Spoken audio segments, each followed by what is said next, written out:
top left. You gotta hit the button that says. Yeah. The one that says on? Yeah. That's the one? I think Liam should be solid now. He should be able to hear. The one that says on? Can he hear now? Does he say he can hear? Has he unmuted his computer? Have you unmuted your computer, sir? Clearly that was the problem. He can hear it now. Well, let me restate the things that I was saying before. Man, that means nobody heard the intro. Oh. Back it up. Back it up right now. Yeah? Yeah, back it up if you can. I'll set it up. I'm going to give Marko a challenge here, and I want him to back it up. Hold on. We need people to experience this new intro. You're pretty lucky Jakob doesn't pay attention to these casts, or he fired you. Jakob loves this crap. This is good stuff. I will. I'm putting fix Marko the to situation. I'm putting Marko to the test here today. Trial by fire. That was my fault that I did not assist Marko, and You did the wrong thing. Here we go. You ready? I'm Greg going to screwed everything replay. up. I'm going to replay the intro here. Just like the. You can turn it so Nathanael can see the new intro.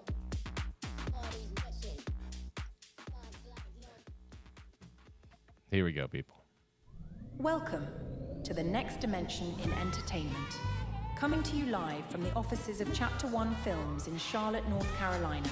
This is the 4D Podcast with your hosts, Greg Prinz, Nathanael Levinson, and Marko Brutus.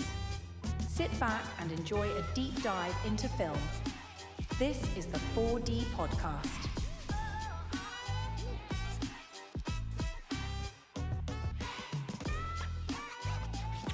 It's kind of hot. That's good, right? It's good. You're welcome, everybody. That's kind of hot. All right, let me see if I can full screen this.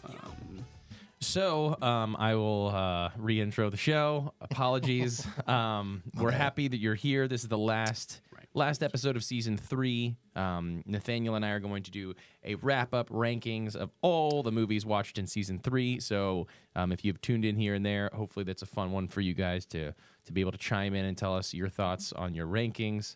We will also preview, give you guys a look at what season 4 is going to look like. We're welcoming him in a new member. We got Marko Brutus on the sticks. Nathanael and myself are back hosting the show, and we're just excited to have you guys with us. If you cannot comment, it's because you have not liked and subscribed to the channel, so go ahead and do that because we want you to chime in. We want to hear from you. We want to hear what's going on, what you think, if you think our takes are terrible, if you think that I should never have kids, which is what one of the people's commented. Bro, I was looking at the comments on your Whiplash thing, and what was so funny was there were people who agreed with you. Yeah. But all the people who agreed with you were just like, that's a good take. And everyone who disagreed was like, that was the wrong take. I'm going to take 10 years and like 3 hours of my life to explain why you're wrong. And it's so funny because they're all like, that you just don't understand what greatness is. And someone's like, oh, you hope you never have kids and give them this defeatist attitude. It's like, okay, look. If I had kids, I would treat them like the father treated them. Yeah. The point is, what I'm not surprised that people are missing this, is that like being a great drummer is not what life is about. Right. Like life is about relationships. So if you're going to burn your relationships to further your career, you're making the wrong decision. Like straight up. And I think the point that I was making is that you don't. I mean, obviously we're believers, and then we have a deep feel. We have a deeper calling than just personal achievements. But also, I just think as a normal person, if you are to just view knock it on the internet, any kind of you gotta go to guest, and then it'll give you 20 guests. Just give you a pop up. Yeah, it's just not. It's just like loading forever. It should give you a pop up when you hook up to 9820 guests, and you should have to check a box. That should be all it is. Right, but it's or you can go to there should be a Chapter 1 internet thing.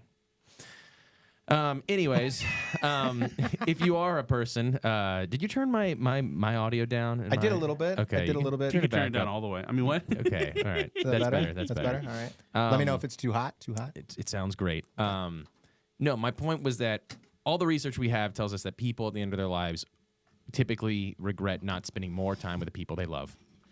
I mean, there are so many stories about people who. What is the password to this? People who, especially sports stars, who like won the Super Bowl or whatever championship, and went back to their hotel room and then contemplated suicide. Like, it's a common thing for people to crash out the instant they make it to the top of whatever their thing is. They crash out because it's not actually fulfilling. So like yeah, pursuing greatness and leaving a legacy, like those are fine things. Right. And if you're a musician, then you should strive to be the best musician you can be. Like the attitude is not don't try to be the best that you can be, but the attitude is also, consider and prioritize what's actually important in life, right? And so if it's one thing if it's like, occasionally I have a drum thing and I have to, miss a family event or whatever. You're good. Right? But what it was is I'm going to sacrifice literally everything in my life, all my relationships, to pursue this thing that I might not even get. And our point was, that's not worth it. Right. And if you think it is, you're going to find out very quickly that it's not. Right. And I think that the movie was reinforcing that idea with the fact that it showed him making these decisions that I think you as the viewer were like, hey, this is the girl that you liked at the beginning of the movie. You built up the courage. You asked her out. She started to like you. And then you just took her out to lunch and you were like, hey, you're not good for my career. See you later. And so I think the movie was trying to tell you that he's making these decisions that are isolating him. And the one example in the movie that you get of somebody who is quote unquote great at what he does, is Fletcher. Fletcher is renowned for being a music prospect, like for prospecting for musical artists. Like he's the best in the biz, right? He walks in the room and everybody gets, freaked out because it's him. So that's your example of somebody who's reached the peak of what he does. He finds musicians and he trains them. So he's supposed to be the best. And that dude's the worst. Everybody hates him. Nobody likes him. Everybody wants to get away from him. He's isolated himself. And so, yes, I think that if you're one of those viewers that hated on my take, then you're wrong. It's just as plain and simple as that. But that's not what we're talking about today. Today, we are getting into a tier list of Season 3 movies. At the end, we'll be previewing what we're doing for Season 4. We're excited about that. It didn't work, Greg. What? That was the password for the internet. Apparently not. It's oh, Nathanael, maybe don't get here at 8:01 when the show starts at 8 o'clock. Excuse me, princess. Okay. Talk about something, guys. Come on. In the meantime, we could talk about what our plans are for. So what are we doing today? Today we're gonna. I've created a tier list, and I'll post the link to it. No, that one's working. I'll post the link to it in the chat. So that way you can follow along or make your own tier list of all the movies we watched in Season 3. And I realized after I put Deadpool and Wolverine in there that you said ignore Deadpool and Wolverine. So it's on there, but it's fine. So we'll be doing that tier list, and then we'll talk about what are we doing for Season 4. Do we want to talk about that now, or do we want to talk about that towards the end of the episode? Because I feel... We could talk about that now. We can talk trying to about get this internet thing. So the tier list does require us to have internet, and for some reason the internet is just not working. Well, I entered the password for my internet. Apparently you didn't. Why don't you let me restart my computer? Let's do that. All right, so let me tell the people what to expect for Season 4. Okay, Season 4, we will be doing a This Day in Movie History for every one of our shows. So, meaning if our show is on August 12th, then we will be looking up what movies came out over the course of history on August 12th, and we will be picking from that group of movies. So, it's going to be a very strange collection of movies. I think it's going to be fun. We're going to be doing 2 movies per show on that came out on that date, and I'm going to be pulling up. Let's see, our first show will be on the 12th of August. So I used that date because it was the accurate one. So the 12th of August is going to start off Season 4, and we will be watching Four Brothers and Hell or High Water. Those are the 2 movies that we'll be watching come Season 4.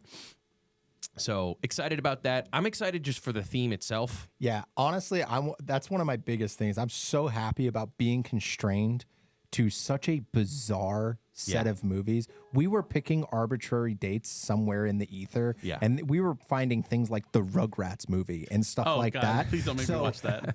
I'm so excited to find those weird, quirky movies that everybody has forgotten about, and it forces you to watch these weird movies, these one-off movies, and I'm so excited for that. Yeah, I think that we're definitely going to get certain dates that we're going to be... It's going to be rough. Like, it's going to be like, hey, we're... But at the same time... It can't be rougher than the live action Disney movies. Yeah. At the that same was a time, rough though, season. you may get a day where you get 2 amazing movies. Yeah. And ones that maybe we've never seen, or ones Sure. that we never even heard of, and it just turns out to be amazing. Yeah, I mean, to be honest, I'm not super upset with this first, with the August 12th batch of movies.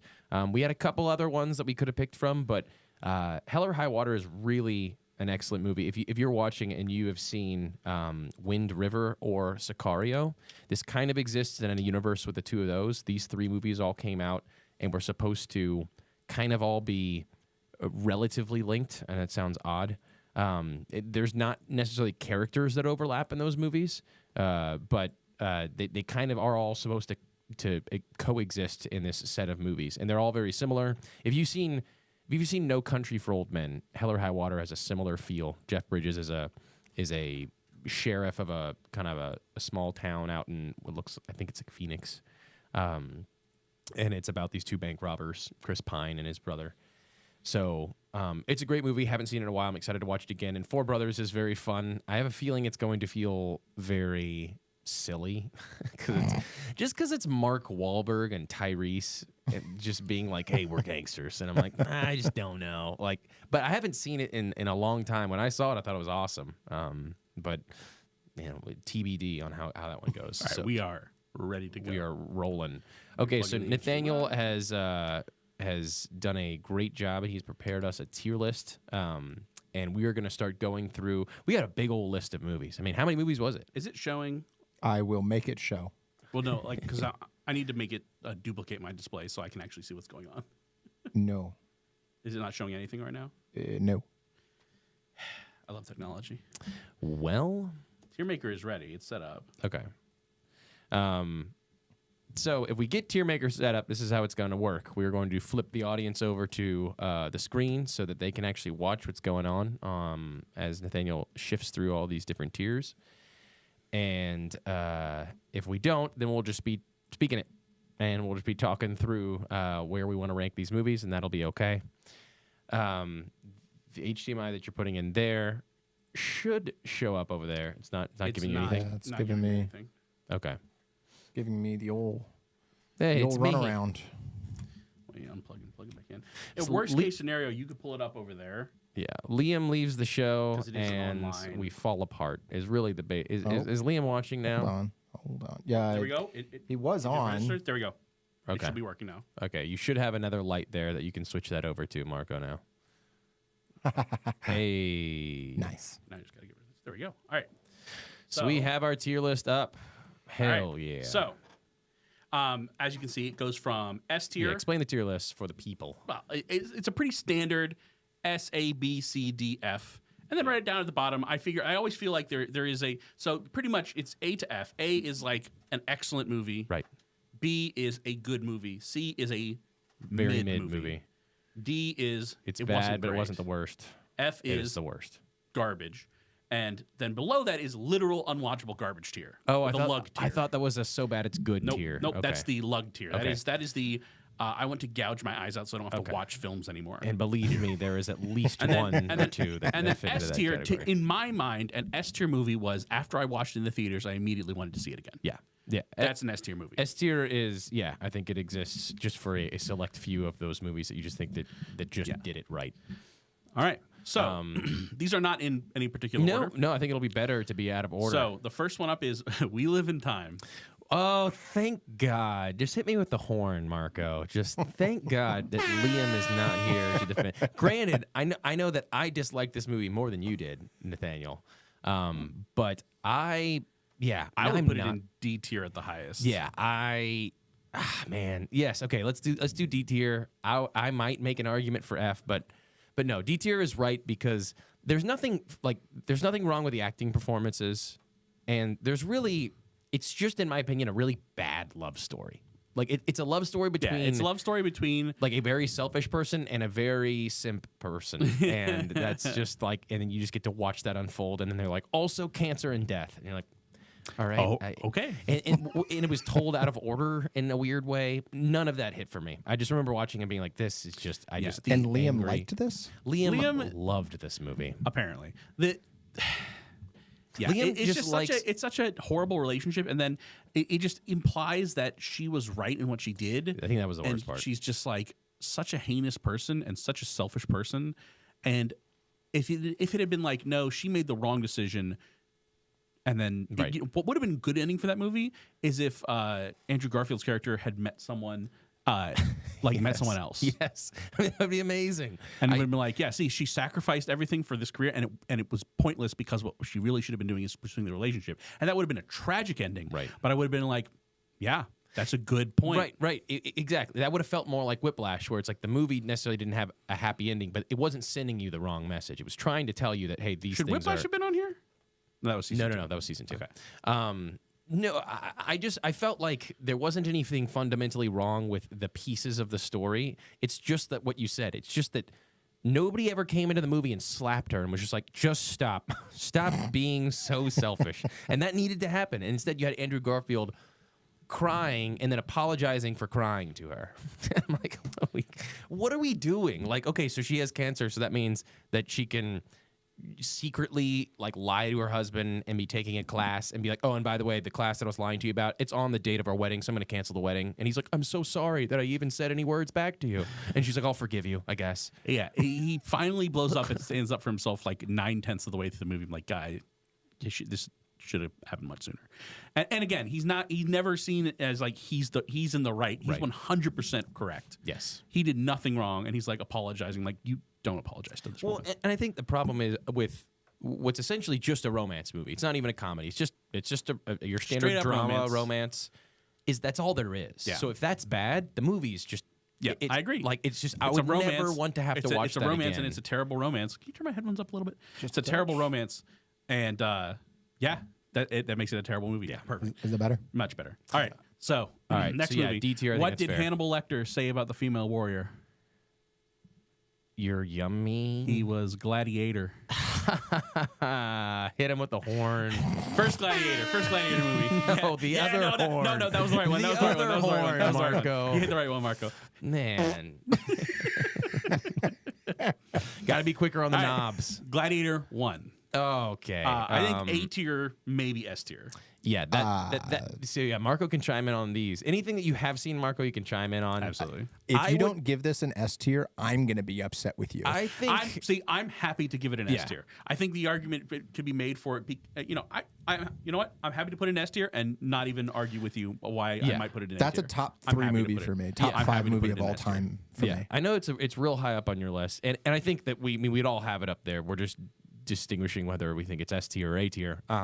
I think I'd purposely have it in S tier as well, just because I think it exists in that handful of movies where you wouldn't necessarily change anything about it. Like going back and watching that, I wasn't like, there wasn't enough of this. And maybe you have some of those thoughts when you watched it. I don't know. Well, I think it is an exemplar of an action movie. Like, it has some deep, meaningful things. Sure. But by and large, it is an action movie. And I don't know that an action movie necessarily merits S tier. I think, I'm happy to put Gladiator in S tier because Sure. it's so well done. I think it's an exemplar of the genre. Yeah. Like, here's how you make an action movie that isn't just dumb. Right. No, and I think the fact that it does hit on, like, it's got a score that has transcended time to where I people can't think of a It's single so good. note of the score. It's Oh my God. I'm sure if you played it, I would recognize I could play it, and it would. Yeah, it's Hans Zimmer. It's amazing. And the acting is great. I mean, it's Russell Crowe being, when he was at his absolute best, when he went from A Beautiful Mind to that to Master and Commander. I mean, he was just hitting them all out of the park. S tier, and if you don't, I'm going to be mad. Okay. I put it in S Tell tier. us about It's an why S you tier. think it's S tier. It has so much meaning behind it.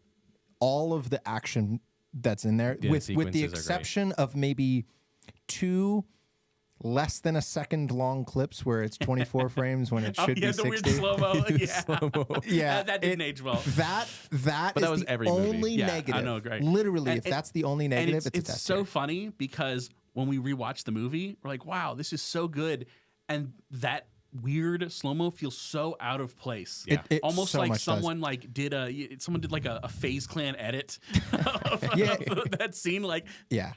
But it's so funny because the more movies you watch, the older ones, movies. you see how present that is in so many of these random movies Yeah. where you're like, great movie, and you're like, wait, what? it's Why? funny because if I think of that? old movies using slow motion, The Matrix is the only one where it actually works. Right. Well, and The Matrix did a lot of really, not to get too off topic, but The Matrix, especially in that one, the famous scene where it zooms around, those are actually still images and pictures that were taken with a bunch of cameras all lined up in a line, and they literally just went click, click, click, click, click, click, click, click, click, all around, and it shifts from picture to, I mean, like hundreds of cameras, so that it was so smooth. So it was like they literally just created their own slow-mo with a bunch of pictures. It was one of the coolest things and that's why you you can tell the difference. Because I mean, nowadays cameras just have so many frames. Right, they're effectively doing that on their own. If you just, as long as you can just like slow the frame rate down, and it looks amazing. Yeah, and, like slow-mo looks amazing. But back then, that really jittery slow-mo was because you were taking like 30 frames and compressing it down to 6 frames. So it was like, yeah, it was a little rough, which is crazy because it really was the only and there was 2 scenes of it, and they're like and a it's second really short. long. It's really short. And they're so small. But the reason why it's such a good movie is it's not only just the action itself, but there's so much meaning behind everything that is done.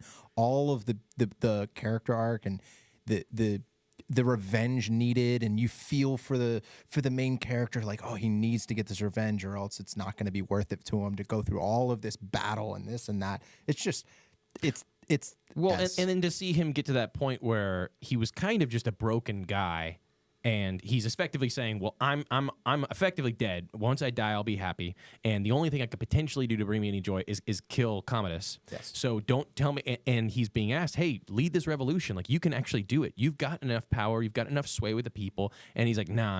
I'm not about any of that. I'm gonna die and see my family, and then I'm gonna kill Commodus. Like, that's all I'm gonna do. Hopefully he does it in the other order. He's like, hopefully I get a chance to kill Commodus, but if not, I'm just dead. I'm gonna see my family. And slowly he kind of gives that up when he talks to the sister and he sees her child, and he's like, okay, and he actually agrees. Okay, I'm bigger than this. Like I have become bigger than I'm going to do this despite the fact that I don't want to. And it's really a character change for him. Granted, he gets the opportunity to kill Commodus in the end anyways, and from the movie arc, you love that. But his character development, I felt, was really important through that, because he isn't just, hey, I wanted to get this done. Whereas the second movie was so stupid. When we get to around that, we'll talk about it. But he has so much depth behind. They don't just leave him there and say, just go get revenge, and then he dies. It's like you actually see him change as a character, and it's amazing. But yes. All right. So what we decided on S. So that's great news. Yes. What about the next one? S tier. Mission Impossible: Final Reckoning. Final Reckoning. Yeah, this is going to land somewhere really in the middle. sad. I guess feel like to it low. has to be a C tier. Yeah. I feel like I can't get in good conscience. It made so many silly mistakes that I can't in good conscience go above C tier. Yeah. Well, and here's the problem. It's not a good representation of the series. No, it really isn't. Because the series does an excellent... I would say that the majority of the series exists in the B to A tier. B to A tier, and with maybe one flirting with the S tier. Mission Impossible 3 was really good. Really good. 2 was obviously... 2 was like in a weird tier where it's atrocious, but it's fun to watch. So bad it's good. I've showed Marco the key moments to that. Some of the parts of that movie are hilarious. Marco's like, well, how bad could it be? I'm like, there is literally a scene where he's peeling out on a motorcycle, and there's supposed to be smoke from the tires, but you see this machine in the corner shooting out the smoke behind the motorcycle. And Marco's like, no chance. They left. It's not just even like there. It's not even like, oh, I kind of make out the outline. Like, it's just there, and you can see the smoke pumping out of it. It's just billowing out the smoke behind the motorcycle, and you're like, wait, what? And I mean, obvious enough to where when Nathanael and I watched it the first time, we were just like, hey, wait a minute. I think I saw the smoke. It was because it's like it's sitting on the side of the street. It's not even like near the motorcycle. It's not just even like close. pumping smoke just there. And then of course they have the motorcycle jousting where they literally ramp motorcycles at each other and then just like slap in midair. I mean, that movie is a masterpiece. And then it's a masterpiece. the slap, the whoosh. Oh my gosh, it's an girl slaps absolute the guy. masterpiece. I mean, sound effect. And he's trying to hide, sneak around this base, and there are just doves everywhere. And like, yeah, that scene where it blows up, and he comes out of the explosion, but a dove flies out before him, and you're like, "What are you doing? Like, are you trying to just make yourself seem stupid?" It's so funny. All right. All that aside, though, the final reckoning, I think the problem, and we've talked about this. Obviously, we've talked about all these movies on our show, but I think one of the main things we kept hinting on was that the movie didn't give its audience enough credit. It felt like it needed to explain everything, and because that, the movie was 3+ hours long. It was 3 hours long. It thought that none of the other Mission Impossibles did this. Not a single That's one. why I said it's not a good representation of the series. series. And also, it tried to tie all the, because it was supposed to be this big denouement to the whole series. They tried to tie everything back together in ways that were just stupid, kind of like the new Ironheart, where like Obadiah Stane's kid is just there, and you're like, so that's your tie back to Iron. It means literally nothing. Yeah, it's just and like, I happen to be this guy that Obadiah's was in kid. Mission Impossible 1. Here's this thing that was from Mission Impossible 3, and here's the thing that was, and it's like, but none of it actually matters to the core plot. And then you have the AI that shows up for 30 seconds and then does literally nothing the entire time. Well, that's why so there's a part 2 and a part 1, which also makes this kind of funky to rate, because I would have actually said that the first one probably belongs in the A to B tier. I thought that B tier. Yeah, I think thought it was weaker. It was decent, but it was definitely weaker than. But it also was better because it didn't have to wrap up the story. It kind of ended in the middle, and you were like, hey, you've at least introduced something interesting. You had some kind of cool AI versus human kind of conflict where the AI is actually affecting his glasses. I thought it was one of the coolest things the AI did the problem was that was the only thing it ever did. It did nothing other than that. And that's why it's like the first one, you at least get to see a little bit of that, and it teases you enough to where I remember sitting with you when we started it, and I was like, oh, I'm actually excited for this. Like, it was like 20 minutes in, I'm like, this is a pretty sick intro to the movie. But yeah, the final reckoning, it was just bizarre. It felt like they tried to do all those things you said, where they're like, we got to wrap up all this and tie it all together. But then the strangest part is at the end of the movie, they didn't really wrap anything up. They left it open-ended, like, hey, he's just going to be here saving the Earth forever. I'm like, well, then why is this the final reckoning? They did Ving Rhames dirty, which I'm sure Ving Rhames was like, hey, man, I'm retiring. I'm out, man. Like, if anything, I'm out. I would say the positives of this movie is that you get to see Tom Cruise is just a gem at this point. I mean, he is the last big action hero actor right now. Most anything he's going to be in, I think I'm interested in watching. But he does phenomenal stunts the whole movie, and they're all entertaining to see. You know, he's hanging from airplanes, he's swimming in and out of submarines. He's in incredible shape. Like, it's just awesome to see all of the stunts that he does. But really, other than that, it's a mushed up story that's way too long. And if it wasn't for Tom Cruise being Tom Cruise and all that stuff and the IP, it might be unwatchable. Yeah. But yeah, I think C tier. C tier is generous, if anything. Yeah, I think because of the amazing stunt work. Yes, I think that elevates it above and the IP trash. itself. Like if it just has fun that'll you already know, and that's that'll carry it a little ways. So like, it's Ethan, it's his buddy. But yeah. All right, next up, Wild Robot. Oh, thank God Liam's not here to drag us down. I am going to nominate this for S tier. Because, again, it was a movie that I watched and I immediately wanted to watch again. It hit me in a way that, of the movies that we've watched in the past 2 or 3 years in theaters, because we watched other movies that were really good, that is the only one that I was like, I want to go back and watch that again. Especially, so throughout this season, we had the majority of movies, I think, are theater movies, but we have a collection of ones we watched at home too. And for the most part, those were the better ones, right? We watched Inception, we watched Gladiator 1, and I think this one stands out because it is maybe the only one that we watched in theaters and we're pretty much like, this already belongs in a super high tier, and it's the first time I've ever watched it. I went and watched Gladiator for the 10th time and was like, of course, S tier. I went and watched 12 Angry Men for the 5th, 6th, 7th time and was like, this is incredible. Inception, whatever. But this is the first one where I watched it once and was like, man, that was great. I mean, it was funny. It was cute. The animation is amazing. The message is excellent. I want to know, because maybe I think I'm not opposed to putting it in S tier. What are like the elements that elevate it past something? Maybe a similar movie that you'd put in A tier. A similar movie, okay. So a movie that I might put in A tier would be something like something that's like hitting those same notes of like family's important and like Puss in Boots: The Last Wish. Okay, I thought was really good. had some really deep themes, Sure. I would put it in A tier. Okay. It was a really cool movie. It was really fun. I would highly recommend people watch it. But it didn't like tug at my emotions. Sure. This one did. And I think that aside from Liam, who just can't watch animated things and doesn't have a heart. He's a loser. That's why his name starts with an L. Everybody I've talked to that's seen this was like, holy crap. Like even if they got around to it late and they watched it when it was out of theaters, we're like, man, I just saw that movie, The Wild Robot, and everybody loves it. And I think that it is a connection, it is an accumulation of the fact that the animation is I don't know if it's new, but I've never really seen anything animated that way. Gorgeous. It was really, really well done. And the animation itself, you could just watch a silent film with that kind of animation. I think you'd enjoy it. But on top of that, the voice acting is excellent.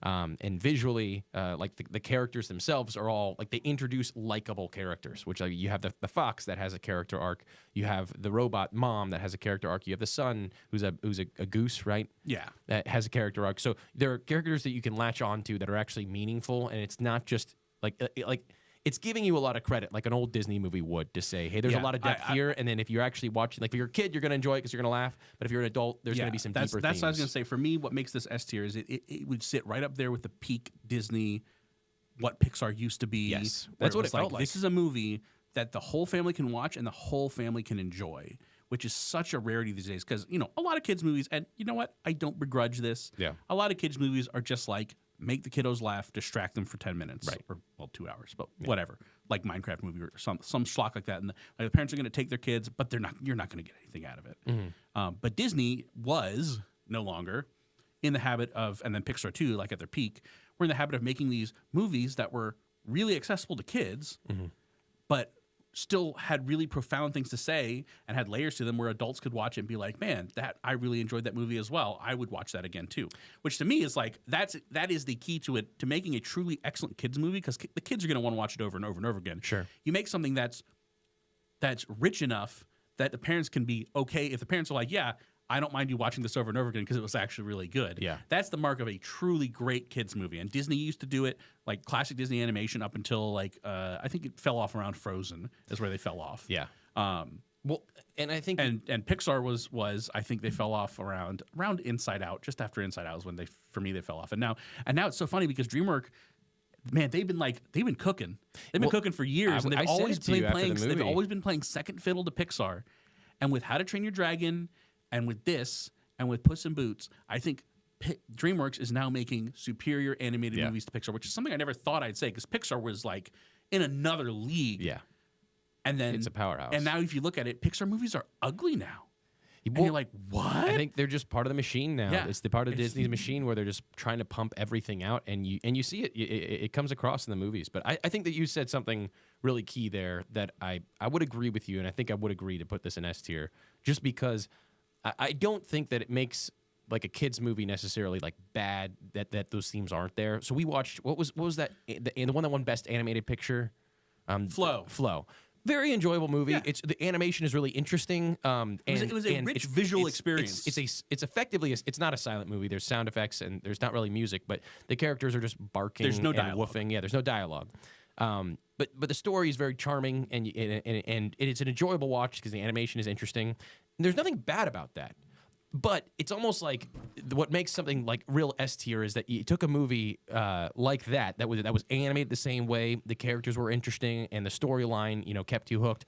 But on top of that, there were these things that don't present themselves in every movie, like a really deep, rich theme, like good music and good art design that excels, far beyond just your typical Pixar DreamWorks movie, to the point where now you're going, this looks even better than those movies. I mean, the animation was exceptional. Like if you haven't seen this, go and watch it. Absolutely phenomenal. And also, the characters that are growing and changing and becoming better. Yeah. And then at the end, and there's, it's not all happy clappy, Smurfs, whatever. Right. Like there's some serious stuff that happens in the movie, and they handle it. And that's, to me, that's another hallmark of a really well done kids movie, is they handle serious matters like death and loneliness and, really serious matters in ways that aren't, too graphic. Right. But in ways that, kids can understand, oh, that animal didn't make it. Right. That's sad. But they don't dwell on it. They move on. But they don't crack a joke about it. Right. They don't marvelify it or just or Whedonize it or whatever. but it just really satisfying movie to watch. I just rewatched the original Lilo and Stitch on July 4th because you were there, because I was like, what movie should I watch? And I was like angry about the new Lilo and Stitch. I was like, oh, we go watch the old Lilo and Stitch, and it is such a good movie.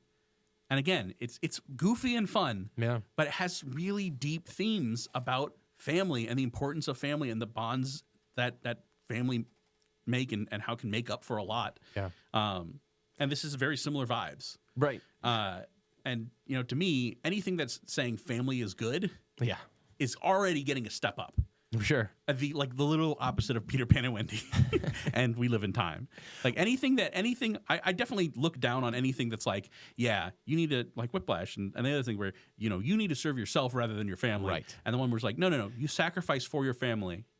That's the good message. Yes, like this is what we want people to have. And I'll ask you this one question before I move on to the next, just because it kind of came up in my head. But what do you think about? Is it more impressive when a kids movie that has to, make a movie that kids would enjoy, can also extend on to where you're an adult and you can watch it and go, oh my gosh, this is amazing? Is that more impressive than just an R-rated movie that's for adults that kids can't watch when you're like, I'm just going to make this for is that more difficult? Well, when we get to, I think so. And I think it's like the difference between, there are funny comics who use foul language, but I'm always more impressed by the clean comics who are super funny and still manage to be family friendly. Right. I think is much more impressive because you have to basically cut yourself off from certain things and restrict yourself. You're basically giving yourself a handicap right off the bat, saying, I'm not going to go into any of these places because I'm staying in this narrow lane. And so, I do think it is more impressive when you've given yourself an artificial limiter, a good one. Right. And you've succeeded despite that. And some of the most impressive IP that we have, which is like Lord of the Rings and Star Wars, are both sets of movies that most kids can enjoy. I mean, Lord of the Rings deals with some more intense themes, but functionally, there's no foul language in it. There's no nudity or sexuality at all. Yes, there's some scary monsters. And same thing with Star Wars. There's some scary action. But effectively, those are movies that you can watch when you're pretty young, and yet when you grow up older, they're still phenomenal movies. And so, I've always just thought that's more impressive to me. And I think that lots of times movies go for the shock value of just tons of cussing and tons of graphic nudity, and you just get on there. But anyways, Wild Robot S tier. Yeah, throw it up there. Boom. Next, Mickey 17. F tier or literal unwatchable garbage? I think it's literally unwatchable garbage. I agree. I think this is one of the few that go there. So, Marko, you never watched this movie? Never seen it. Don't watch it. Just imagine, let me describe it to you. Imagine Space Trump / Elon takes his followers to a different planet where amidst this process, they have the ability to clone certain individuals who have volunteered for this role, and basically throw them into these situations that are really dire to test out diseases, to have them go repair parts of ships where they'll probably die, just because they can reprint them the next day. And it's just about, there might be some interesting themes you think could be pulled from that because it's following the main guy who keeps getting duplicated. No, it's just about Space Trump. That's it. I mean, Space Trump, and then it literally is. That's like the essence of this movie. It's so stupid. It's so ass backwards. It's just unpleasant to watch. None of the jokes landed. Nothing was funny. Everyone was a horrible person. Funny about that movie. This guy was just a complete simp for the girl who was just like, and it wasn't. He perfect. He was like, God. He was like autistic, I guess. He was just I think he was just supposed to be a regular ass simp. He was just so bizarre, and he was like. And I mean, ultimately, and this is what I kind of kept coming back to. I was like, the movie does everything it can for you to build sympathy. Like, look at how just they're treating him like garbage, and they don't even care. They just want to kill him and reprint him the next day. And I'm just sitting there, I'm like, yeah, that's kind of the point. He volunteered for the role to be killed and utilized in that way so that they could just reprint him. There's this pivotal scene where his like best friend is sitting up like on top of a ledge, and he had fallen, and he's like on the ground. He's like, oh, I'm still alive, and his friend's like, all right, well, I'm just gonna leave you because we'll just reprint you tomorrow. And it's supposed to be like, wow, look at how sick and disgusting this friend is. And I'm like, No, he's got a clear. That should have been Mickey 17's idea. He should have been like, wait, don't come down. You could hurt yourself. I'm literally invincible. Yes, it sucks. Immortal. Yeah, it sucks. And he talks about it. He's like, oh, I hate it. It's so hard. Whatever. And I'm like, okay, dude, one, you took money from the mob and then agreed to do this. So like, these are all your decisions, pal. And they're like, oh, but isn't space Trump evil? And I'm like, like, my own actions. if it isn't the consequences of my own actions. Yeah, I agree. Lugged here. It's no need to just dwell on awful. it. Just Yeah. every single thing it sets out to do. And it was like clearly they expected Kamala to win because it's like Trump, space Trump, Elon Musk is leaving. Elon Musk. Donald Musk, Elon Trump is leaving Earth because like, oh, I'm gonna find a new planet with blackjack and hookers and like, it's so asinine. And then, of course, the wife is like. It's the wife Ghostbusters 2016 thing where like her script is for a different movie. Yeah, the wife It's makes just- no sense. I think she's trying to tell jokes, but every time she says anything, I'm like, is anybody else understanding why she's truly awful. she'll All right, just- I'm gonna have to take that soundboard away from you. But anyways, if you're watching and you haven't seen this movie, just do Don't. not. It Nope, is not nope, worth nope, it in nope. any way. It's Lugged just here. a waste of time. 100% lugged here. Awful movie. All right. On the other end of the spectrum.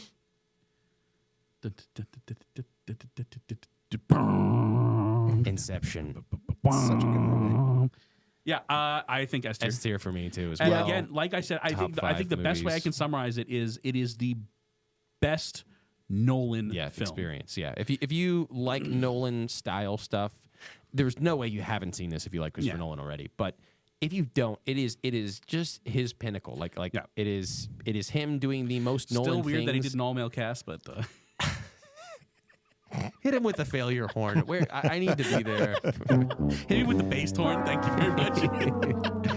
The movie. We won't talk a ton about this because this was literally last Yeah, it was episode. the last episode. But It's a great movie, and it's just phenomenal. You probably watched it, but again, just to reiterate what I said, it is the perfect Nolan film. It's Yes. high concept, but he does it in a way where you understand it. Their characters have arcs. Yep. You know, it's some of his better character work.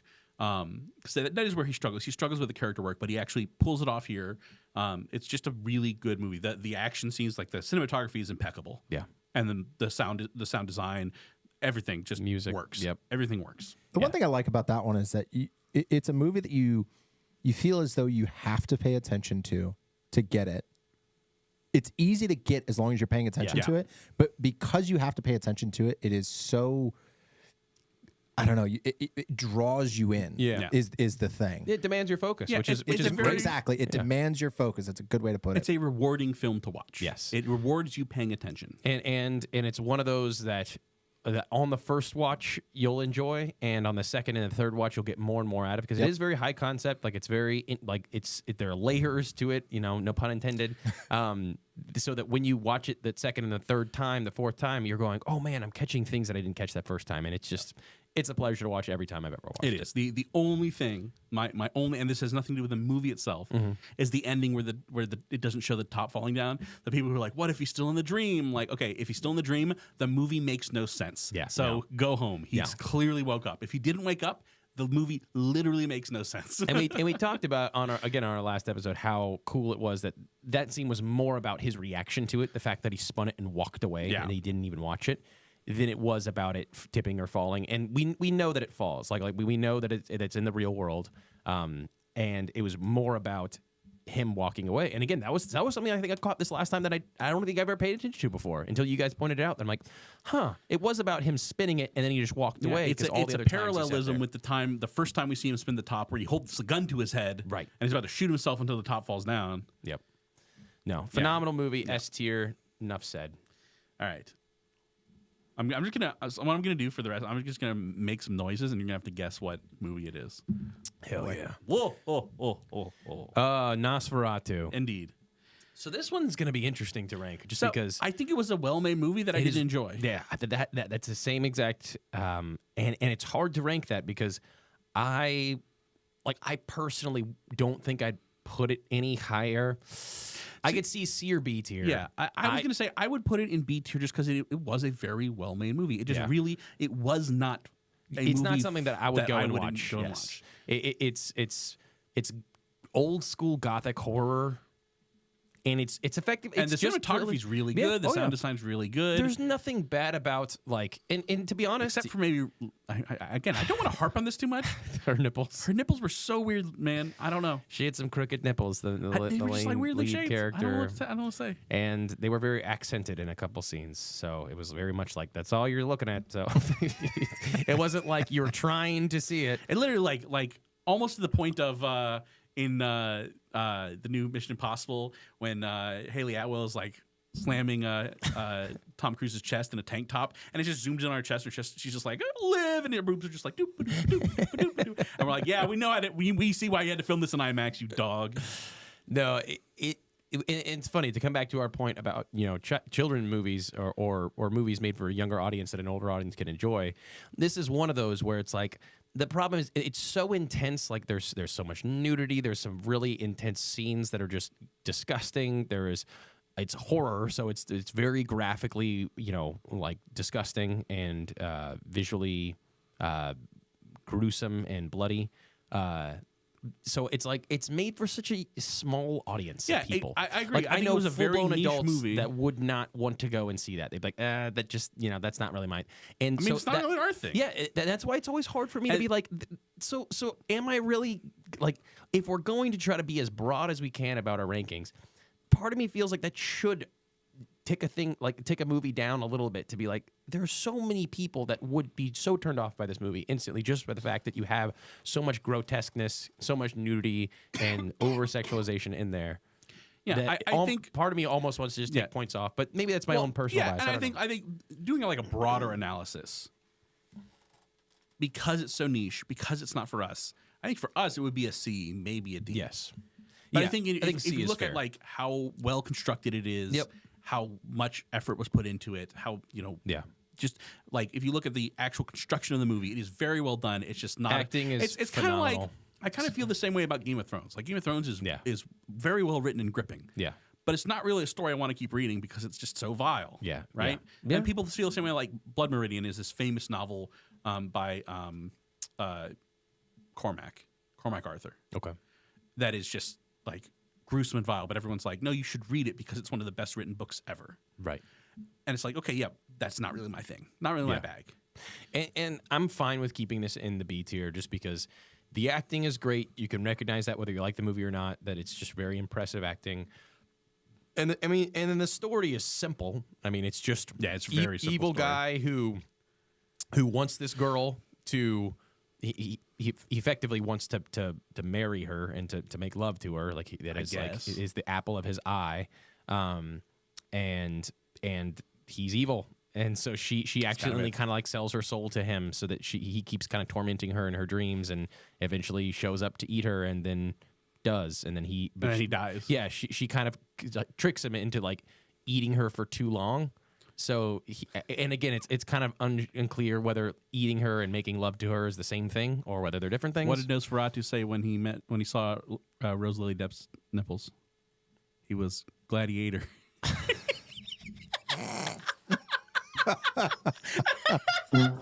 I should have saved that for Gladiator 2. That's not next. No. Anyways, so yes, B is fine. Simple story, really impressive visuals, great sound design, and great acting. So if that's your thing, go and watch it. I have very few complaints about the movie the way the movie's constructed, or the plot, or the acting, or anything like that. Sure. It's just like I didn't like it. Yeah, that's why I would put it in B and I C. didn't like him. Hey, I don't like him. it's on there, Marco. You gotta find it. Is Con Air on here? Oh no, I don't like him as on here. All right, next movie. I'm not sure how to make noises for this, so I'm gonna do a little sketch. Wow, look at those big evergreen trees. Let's go past that. Place Beyond the Pines. I really like this movie. I think it's an A tier for me. I would it's agree. Definitely not an S tier. I don't think it's an S tier. But I think it's above a B. To be honest, before I watched it, I off of my memory, I would have probably said B. I really liked it this time I watched it, and it was mainly hearing a lot of what you guys like perspective on it. It just helps me see it in a different light. And I think the coolest takeaway is something you pointed out, where it's like you follow Ryan Gosling's character, and he's making all of the wrong decisions, but for the right reasons. Like he has the right motivation. He wants to stay and be a father, but he knows only the bad things. And so you're watching the movie going, why do I like this guy? He's he fought his baby mama's new boyfriend. And was kind of a jerk. He's going and he's robbing banks. He's putting people in danger. He's like, he hasn't been a good father, but now he wants to be. Why do I like him? And it's because he's all motivated by the right things, but he's doing the wrong things. And then you have, inversely, you have Bradley Cooper's character, doing all the right things. I'm a cop, and then I'm going to go into, become the politician of the town or whatever. But he's got all the wrong motivations in that he's lying about the fact, that he shot second, that he didn't shoot Ryan Gosling first. He's kind of getting caught up in. I did shoot first. He did shoot first. Sorry. And then he's getting caught up in some kind of like shady stuff with other cops, and he ratted on them, but he kind of did it which is a good thing, right? But he did it for his own political gain, and so it's like, well, he's doing the right things, but he's got the wrong motivation behind it, and he's a terrible dad. And it really is a cool theme of cycles of violence and how that affects the later generations, because it's an interesting movie. It's shot kind of in 3 different parts, in time jumps. But yeah, after watching it that time, I was like, man, I think the first time I was a little confused, but I was like, the acting is good. I probably would have played it similar to Nosferatu. I'm like, it seems like a really well-made movie that I didn't quite understand, and this time I just really enjoyed it. So yeah, I think it's not like the most pleasant movie to watch. Like, it's pretty. I mean, it's the shootings. I mean, that first opening scene where it's that all that one take is incredible. So cool. But like that, the message is really deep and profound, which is something like such a rarity in movies. And it's not too like no. There's nothing too. It does kind of have a good ending. Yes, it touches on some serious topics for sure. There's family terrors, and there's some violence, and there's some things that are heavy. But it's not too like, there's no egregious sex. There's not just an overdose of foul language. It's a movie that you can watch. Put the money in the bank! and there are some like there's some humor about it, but there's some characters that are just amazing. I mean, what's his name? I forget the actor's name, but he plays like the podunk guy with the. He just is so that character. I remember watching even originally. I'm like, that dude, just because I watched it in college when I was going to school at Warner University in Lake Wales, Florida, where it's like you'd go to Walmart and those are the people you saw. Just some guy in a wife beater holding a tire, and you're like, what are you doing in line with donuts in your hand? Like, where am I right now? And so when I saw that in college, I was like, that just looks and sounds and feels exactly like it doesn't even feel like he's acting or has a script. So I thought there were some really impressive characters in that movie, and yeah, it went even higher the second time I watched it. So I loved it. Yeah, I think it's a solid A tier. I wouldn't put it in S, but I think it's an A tier. Yeah, for sure, not an S tier. All right. That could be so many because we've had so many. Oh, you're right. It's I'm either sorry. 12 Monkeys. It's either Let me do Planet that of the a Apes, dozen times. Or 12 Monkeys. There you go. Dozen times. Well done. Well done. So 12 Monkeys is interesting because I think it's one of the only movies that has technically has a terrible ending. Yeah. That I actually really enjoy, and it really is just because it's the most logical time travel movie. It's the only one that makes actual sense, unless you're going to be like Back to the Future, where you're just like, it doesn't really matter. Yeah. To be honest, it's not a super fun watch. No. Like there's nothing really there's not a whole lot of humor in it. There's not really a lot of action. It's pretty bizarre, but for the reasons that you just said, like you watch it and by the end you're going, oh, yeah. and the movie stays so consistent. Like as far as movies that have big plot holes, this would be on the other end of the spectrum, where it's like it was so cleanly made, and you were like, that tied up every loose end that you were creating throughout the movie. So for those reasons, it's interesting. But I did feel like it was kind of a slog to get through. But once you got through it, you appreciated how the story wrapped up, because it's effectively about a guy who is from the future who is being shoved back in time so that they can figure out. It gets post-apocalyptic, the future, there's been some disease, and they're trying to figure out how this all started. And they know they can't affect the past but they want to get information from the past so that when he comes back to the future, they'll be able to maybe construct some kind of vaccine or something. So he's trying to just go back and pry for information and then come back to the future. But it has this really interesting cycle where it ends up being the cause of the virus happening. It just kind of cycles around, and it's really fascinating when it ends. Yeah, but until it ends, I actually wasn't a huge fan of the movie. Yeah, what I found fascinating, and I appreciated more on the second watch, is they established very early, you cannot change. Like, we can send you back in time, but no matter what you do, you can't change anything. Right. Because it's already happened. Right. So you can't change the past. Right. And he knows that going in, But then because he gets connected with this person that's back there, and she doesn't understand that you can't change the past. Right. She starts to wear him down, and he starts to question what's going on, and there's a whole lot of psychological things going on. Yeah. But ultimately, he thinks like, maybe I can change the future. Yeah.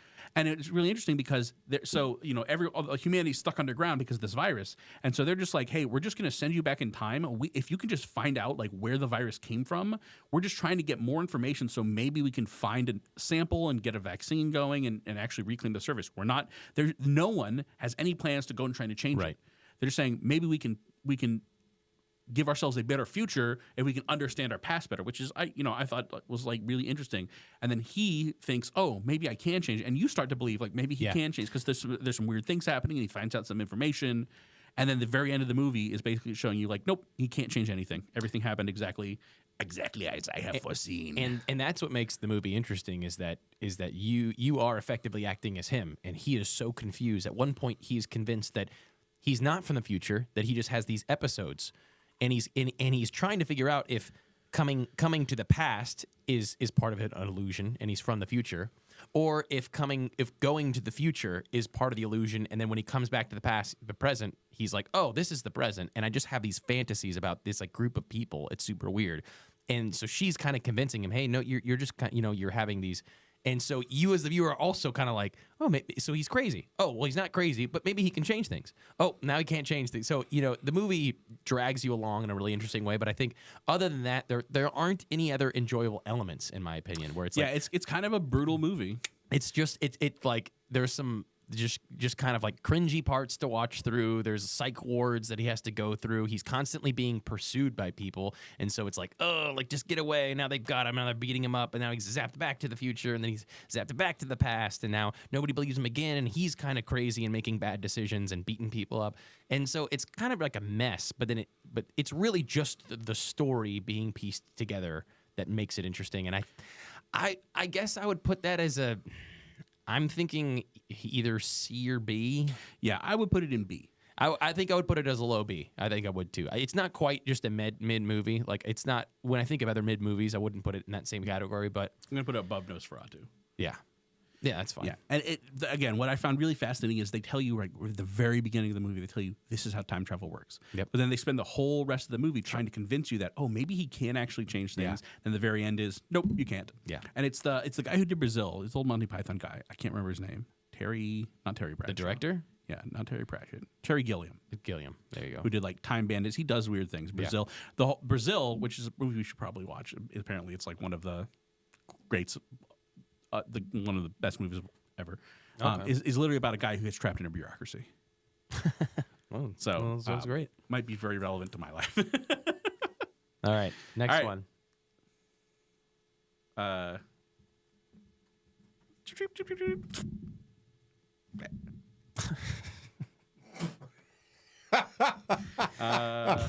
Can I call a friend? My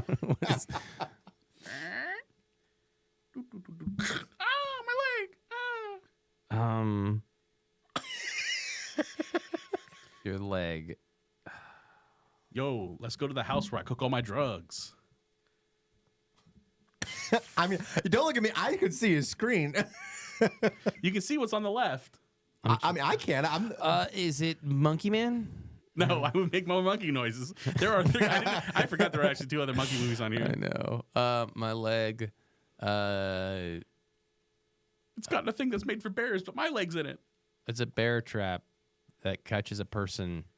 You said the word. You said the word. M. Night Shyamalan Ding Dong. Trap. Okay. Okay. Trap. Okay. All right. I'm going to not in the lug tier. It's close. I want to put this in the F tier. Yeah. Let's put it in an F tier because this seems like. Let me put it this way. If we flash forward 15 years from now, and we had television that just ran live programs like it used to, this seems like one that would always be on like a Saturday afternoon where people were like, oh, look, Trap is on. And you'd watch like half of it and you wouldn't even care to watch the next, and you'd skip it, but you'd be like, oh yeah, that's a movie. That's just, It's just there. And Kind of like Con Air. It's like, but no, it's not as charming. Not even close It's to some Con of the Air. dumbest shit I've ever seen in a movie. It's really dumb, and I think what just pushes it, like what makes me want to shove this down a list so far, is just the obnoxious stuff with a little pop star girl. I mean, that stuff Nepo baby stuff. Oh, it was terrible. So agonizing. And then to know that that's M. Night Shyamalan's daughter, that he's like, and who's trying to be a pop star. So they make her this central figure who, through her viewers on TikTok, she saves the day. I'm locked in a whatever. If anybody sees a door that looks like this, all my viewers, I need you. Blah blah. And they all Streamers save the day. So a bunch of people who were just sitting on their phones watching, like, who clearly watching this girl who, I mean, okay, never mind. Not gonna get into that. Yeah, But it's so stupid. She's a thirst streamer. If anybody's watching that, like, anyways, She's selling her bathwater. Just say that. The movie is very, and it doesn't help that the movie sets itself up to be very intriguing. That you go, ooh, like it's a movie that is intentionally getting you to do this. Yeah. Ooh, It's before the movie premise. starts, Okay, to like be if you like say the premise is completely very basic. cool. It's a reverse manhunt. It's rather than it being you seeing it from the cop's view of like, the serial killer is in the audience tonight. We're gonna have to catch him. Right. The serial killer is like, the cops know I'm here. I have to get out. That's Right. a really interesting premise. Yeah. In fact, I can't think of other movies that have a similar. There aren't that many movies that have a similar premise where you're like, Oh, yeah, you're very you're unique. going from the bad guy's perspective to get out, and then it's just like I think that's the what cops pulls are it the up. dumbest. They're just they're so dumb. Well, and there's it's one so of- many. He does so many things that I was expecting him to be really impressive with how he gets out of these things. And there are a couple times that you're like, oh, he's quick on his feet. Interesting.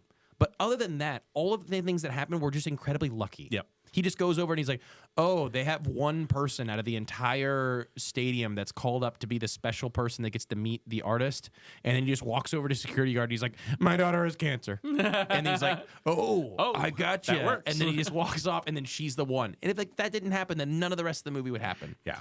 And so it's contrivance upon contrivance, and one of the biggest problems is, and I'm noticing this in a lot of movies, where it feels like rather than making an intelligent decision, they looked at the script and said, "Oh well, we need to move this along." So the police said, "All right, what should we do?" Well, here's the intelligent thing, but that would catch him right away. And the script says we're not supposed to catch him until the end of the movie, so we have to do the dumbest possible thing.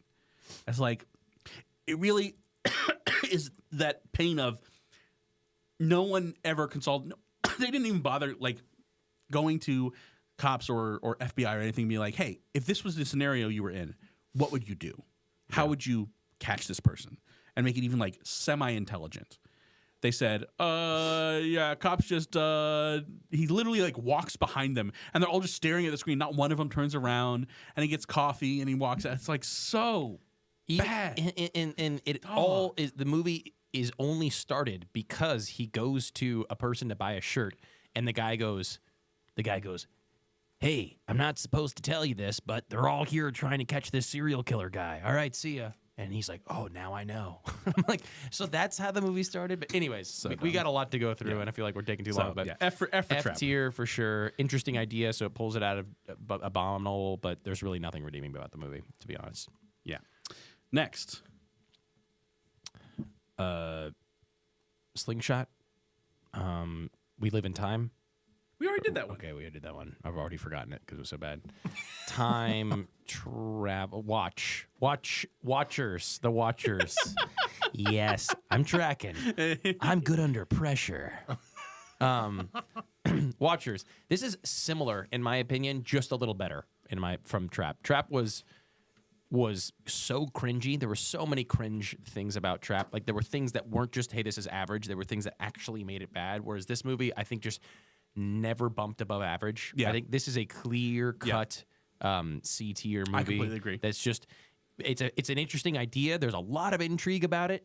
I guess there might be a small amount of people that would think that that's a good payoff. The fact that they're like, hey, these are Nephrium, like they're fairies essentially, and they're out here watching us, and they're shapeshifters, and that's kind of a cool twist.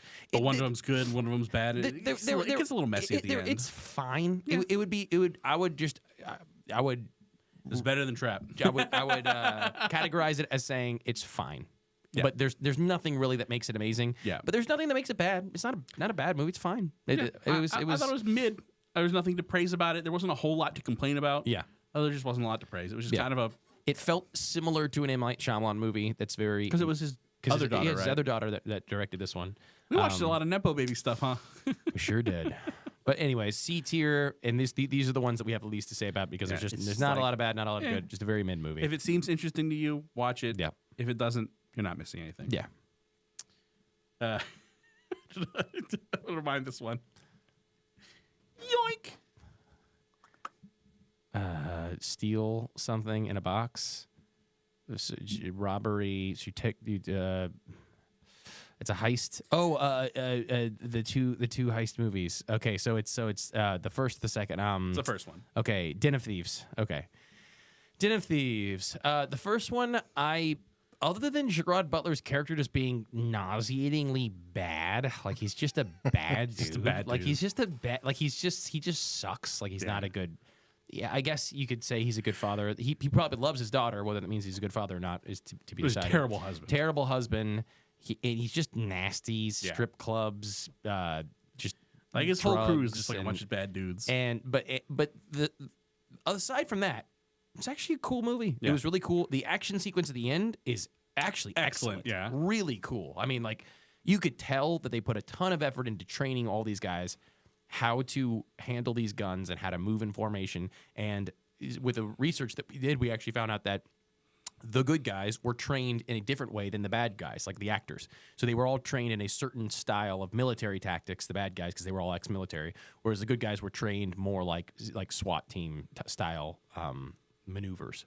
And so when you're watching them, it just looks very... Yeah. That action sequence at the end alone carried the movie. The quite final a big way. gunfight was excellent. Yeah. But Gerard Butler's character is just so terrible. I don't think I can go higher than B. Yeah, I would put it as a low B. Yeah. I think it's fine. Like it's cool because if you were to say, hey, I want to see a cool heist movie, it's a reverse heist movie where kind of similar to like Inside Man, where you're like, okay, here were the good guys. We're trying to figure out how to do this, but the bad guys get away.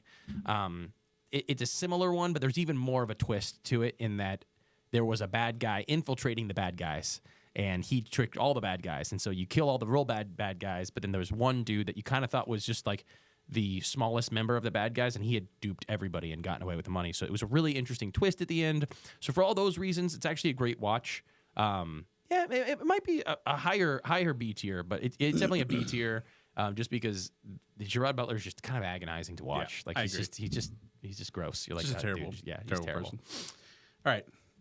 Grrr, a dozen times. 12 Angry Men. Bingo. S tier, I think there's not much of a question. I agree. It's one of the greatest movies ever made. It really just exemplifies how important dialogue is in a movie. Yeah. Because it's functionally all the movie is. It is basically just one scene of talking. Yeah. And it's amazing. Yeah. And the thing is, I'm not the kind of person that typically likes movies like this. I'm not huge on super dated old movies. I can recognize the classic value of them and be like, oh, this is good. But most of the time when I watch them, I'm not super drawn in. I'm more so focusing on like hey, that's kind of interesting that they used camera work like that back then. You could watch the original Planet of the Apes and go, oh, I can see how this is revolutionary for the time, but it's kind of a boring movie. You watch the original Planet, it's bizarre. The people are just wearing masks. It's kind of silly.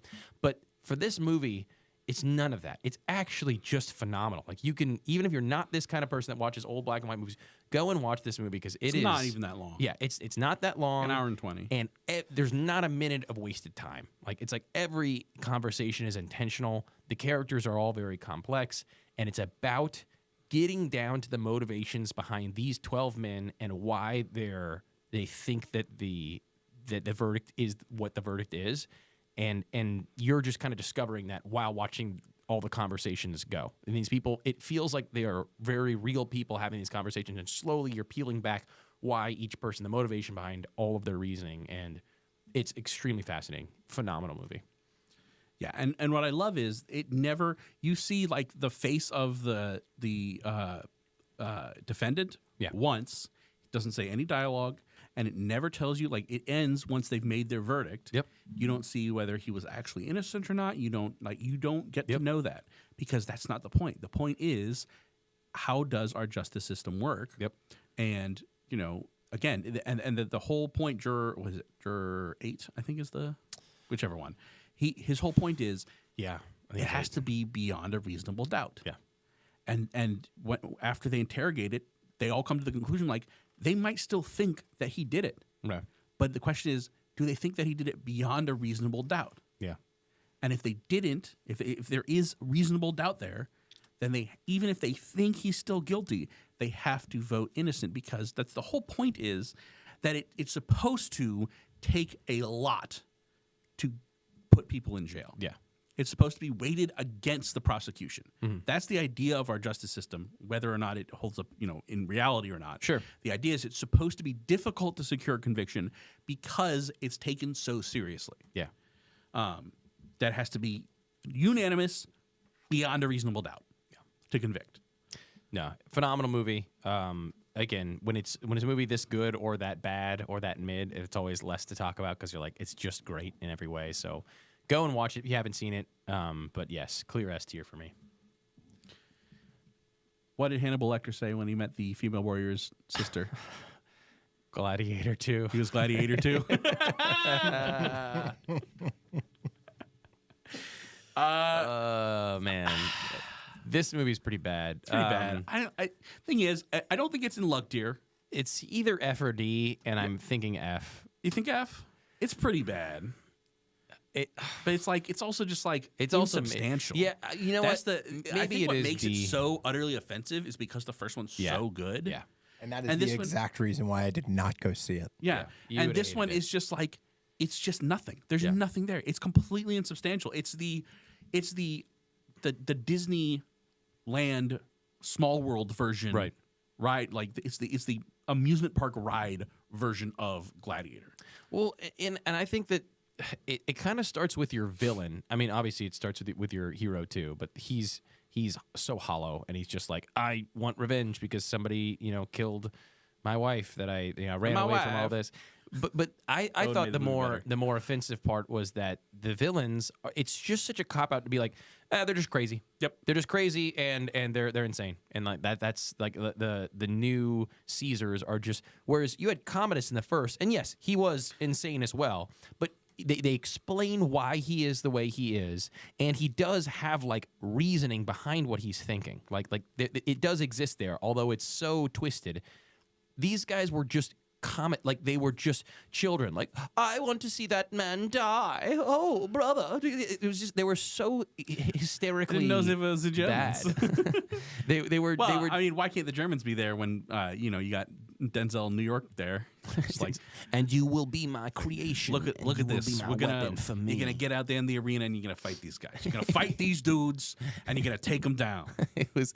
Get your broadsword, son. It just didn't feel like a whole lot of effort was made in this movie. They're like, hey, you know what? Gladiator 2. Like, ooh, what else are you thinking? They're like, that's about it. Just go ahead and make it. Actually, it feels like one of the laziest movies I've ever watched. Yes. It's just an embarrassment. And I think that because the IP exists, it'll be a D tier. I agree, D. Of just kind of like somebody who likes to watch a mindless movie, and there's a few scenes where they're in the Coliseum fighting, and I can't even remember just because of how silly it was that there were great white sharks swimming around in the Coliseum.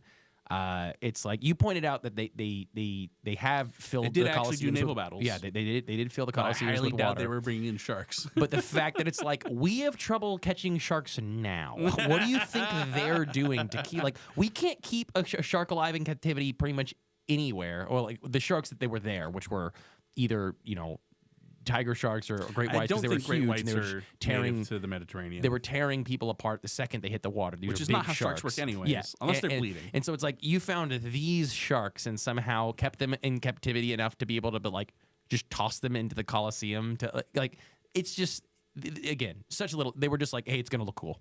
Okay, next question. Yeah, I would say D tier, and it's being kind of generous for me, to be honest. But yes, D tier, it's fine.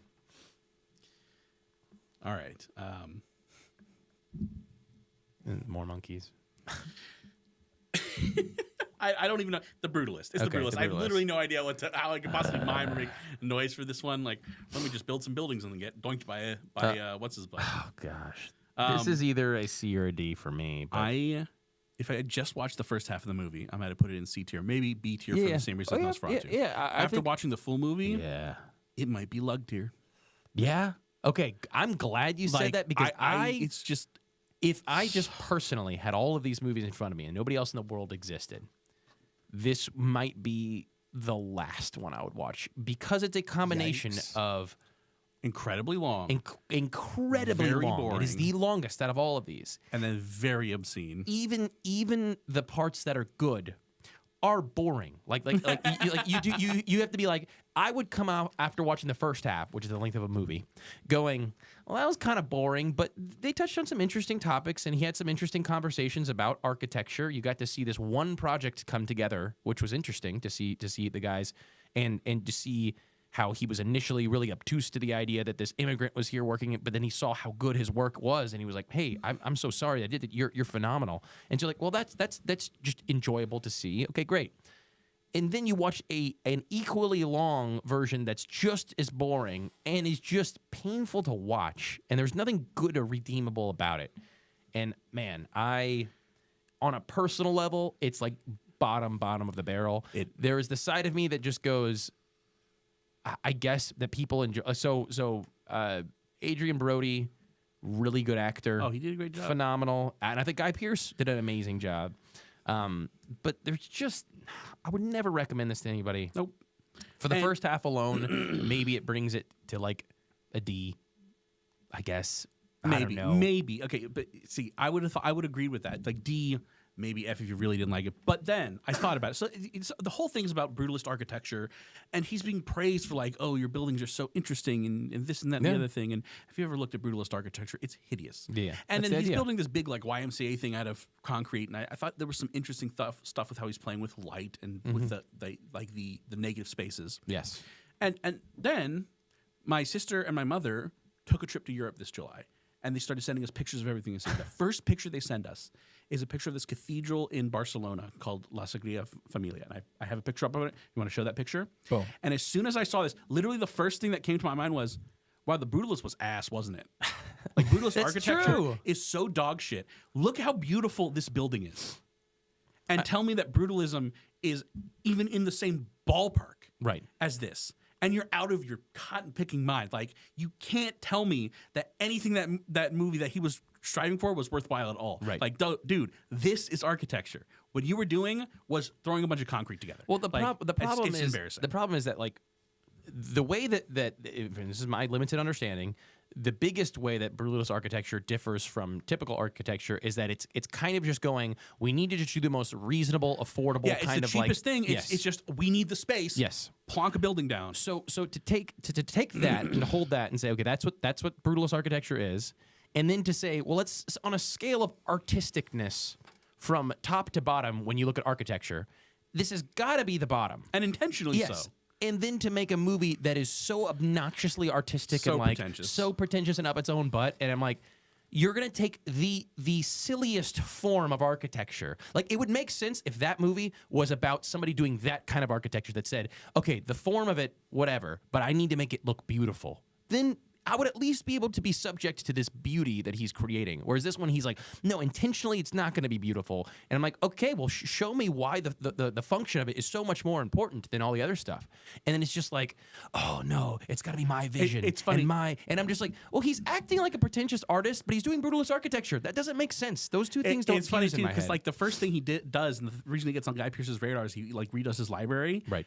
And the library redo, I'm looking at him like, that's honestly kind of hideous. It's just like this one room with one chair and these weird like shutter things on the walls. Right. And I'm like, that doesn't seem like a cozy place to read, if I'm honest. Yeah. Like, and he's, again, the interesting parts are when he's explaining what brutalist architecture is. But I think the movie drastically misses what brutalist architecture is, because brutalist architecture, I don't think that you would have a stud artist going, it's just so gorgeous, look at the shape of the cube. I think he would be going, no, the cube is the most functional piece. and it has all these uses. Let's use it for those things, and I'll show you how I can build something for half as much that's twice as big and way more functional. And you're like, wow, that's awesome. Show me. But instead, he's talking about it like it's actually just more beautiful if you think about it. I'm like, well, no, that's not actually the reason why they do brutalist architecture. It's not because, well, you think that that's beautiful, but I think that this chair that's just made out of, it looks like crap is beautiful. It's called brutalist because it completely ignores all sense of aesthetics. Yes.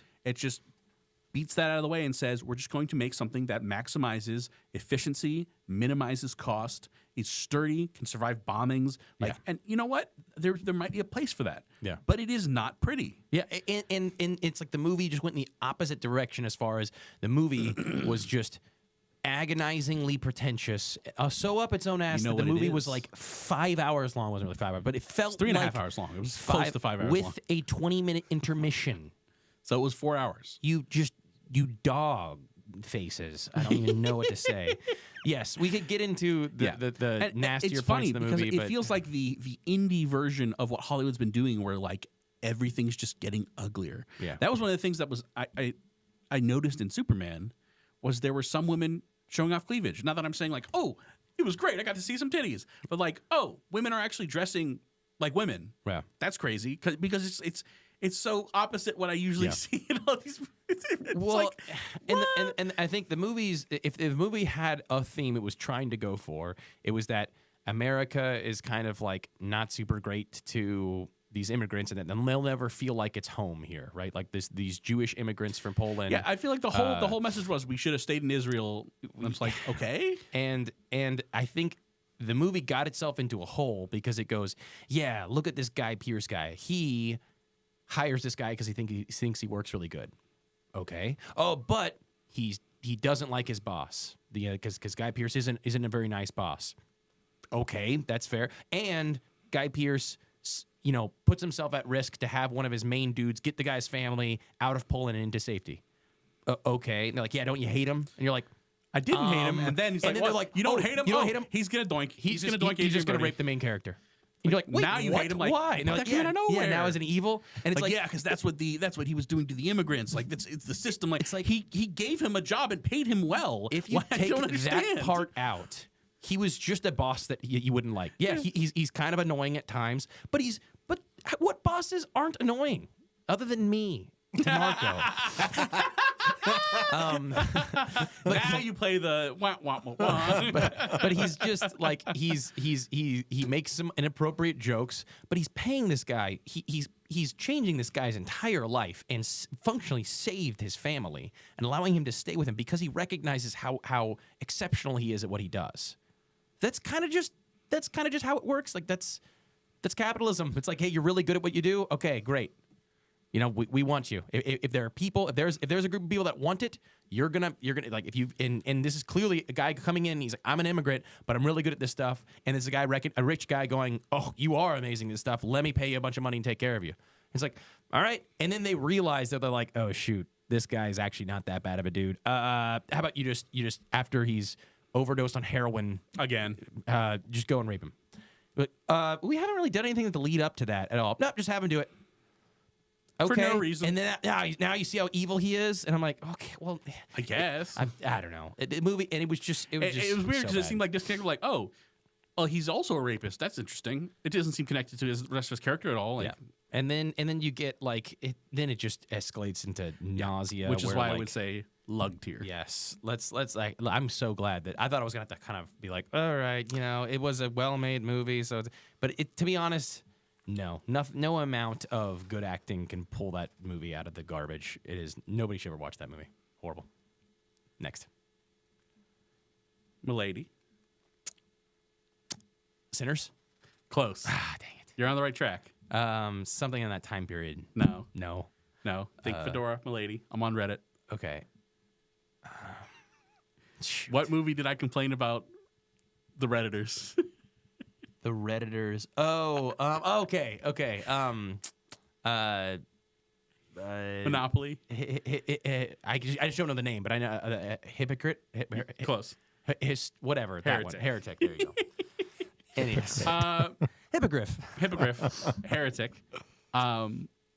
Boy, I was shocked. I was not shocked. I was kind of like, I would say F, honestly. Yeah. But I wouldn't say it was unwatchable because it was actually like interesting to watch. This one, the 100%, the message of the movie is It's just what kills it. so bad. The message is so silly. And the thing is, like, if you don't know anything, it literally was like baby's first r/atheism post. Yeah, It was like the most shallow intro into some of the arguments that you could hear against Christianity.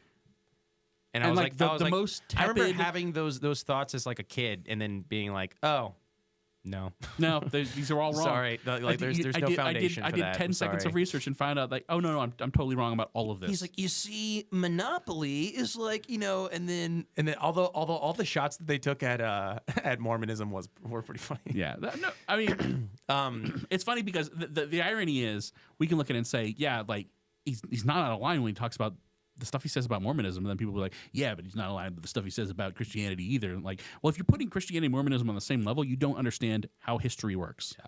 Like you that means you have no idea what's going on.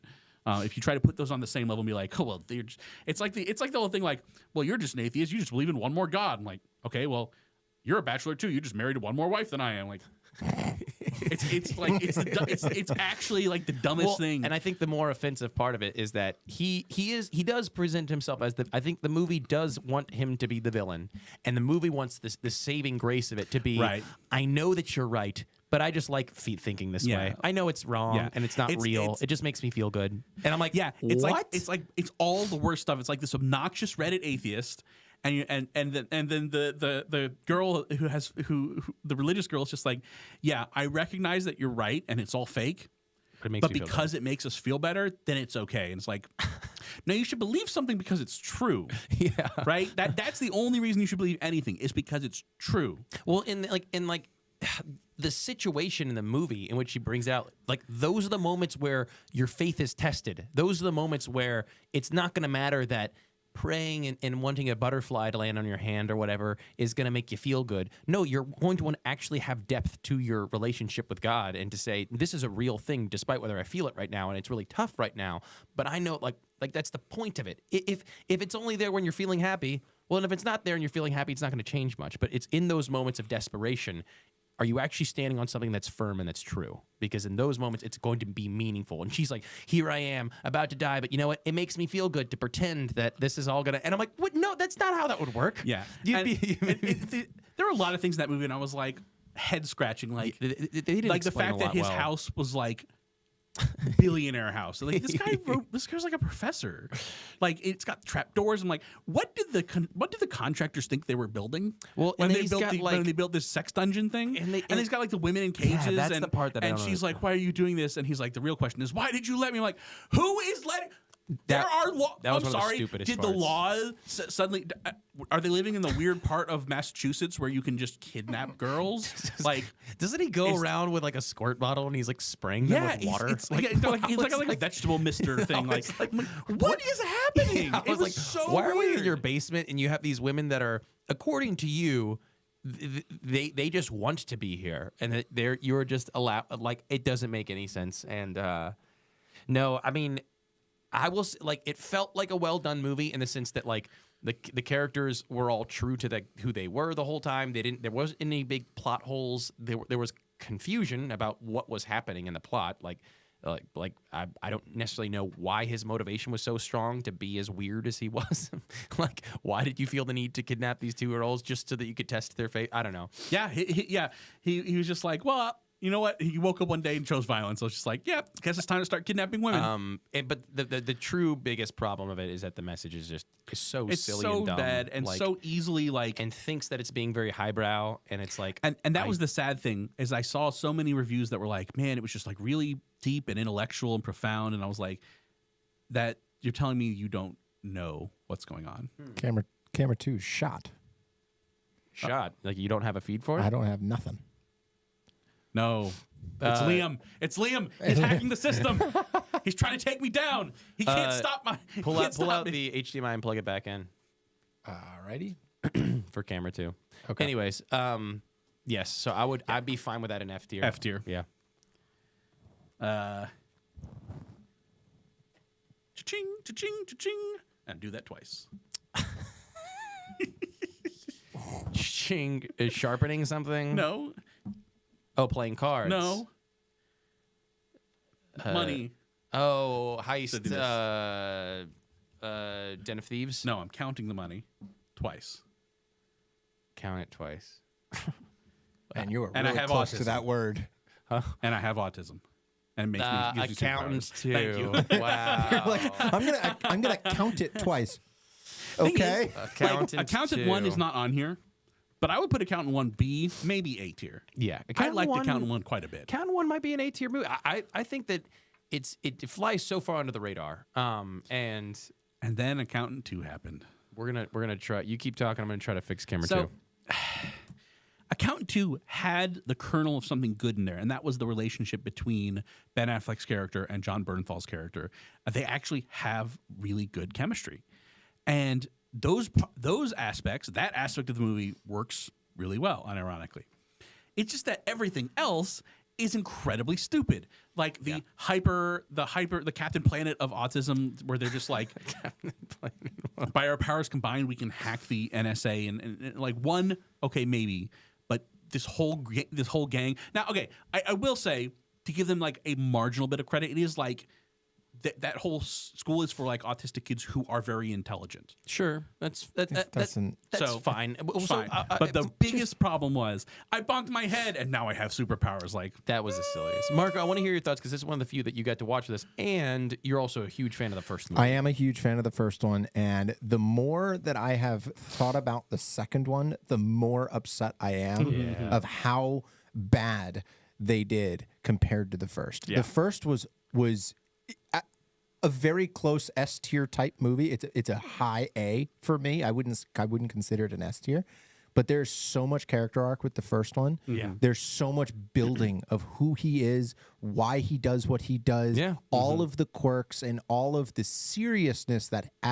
he is when it comes to his character. The second one, how many times can I make you laugh with my quirkiness? Yeah. It's ultimately what it was. And it was a slap in the face to the Accountant one. I agree, because they were like 3 or 4 moments.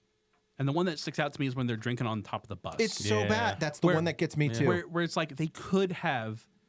He asked a great question, like, "Did you leave because of me, or did you leave because of you?" And I was like, "That's a really good question." And then they just kind of like, "All right, let's go square dancing, line dancing." Like, He's like, you should put sunscreen on. I'm like, well, this is so. It's just bad. And I think that it did the thing that a lot of modern movies do, and they go, okay, people wanted a sequel. What were their favorite parts? Oh, they loved the John Bernthal, Ben Affleck chemistry. It's true. That was great in the first. Yep. But then they're just like, insert John Bernthal and Ben Affleck chemistry the whole movie. What about everything else? It doesn't matter.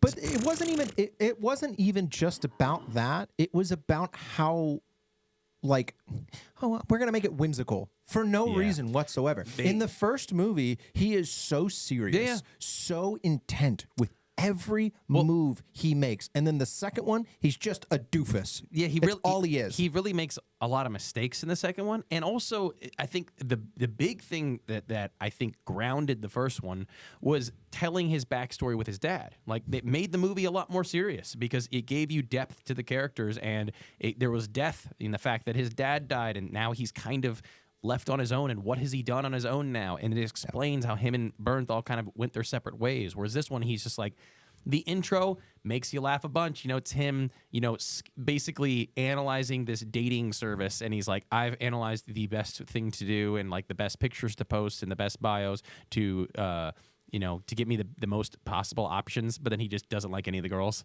And he's like extremely rude because he's autistic.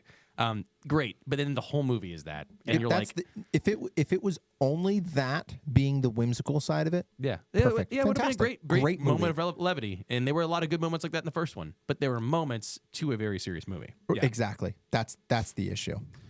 Yeah, and we don't even need to dig into like how silly like Nathanael pointed out, the group of autistic kids that were just like, again, can just hack and I'm like, okay, it's interesting to have one or two that are interesting enough to make the movie about, and that he is exceptional, and then that the one girl is kind of exceptional in her eye in the sky type stuff. But then to have just now the whole entire school is just like they can just grab pictures from anywhere they want in seconds, and then to have the biggest problem, in my opinion, which is the anti-hero / main villain lady be a soccer mom who got in an accident, and all of a sudden, now that she had facial reconstructive surgery, she's a UFC fighter. Legitimately, that's actually it.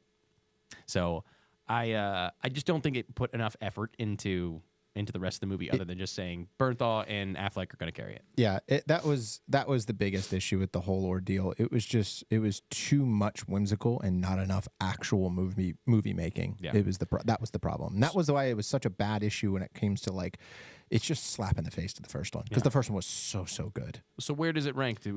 I've lost my second screen. All right, cool. It's I've got still it showing up here over as there? if it's Let me unplug and plug back in. All right, My sorry about computer, that. for whatever reason, my computer gets finicky with dual screens sometimes. Yeah. In theory, you should be all right It's- as soon it's as set to you duplicate, get so it back up should- going. It should be fine. I pushed the button. Sorry, guys. You're good.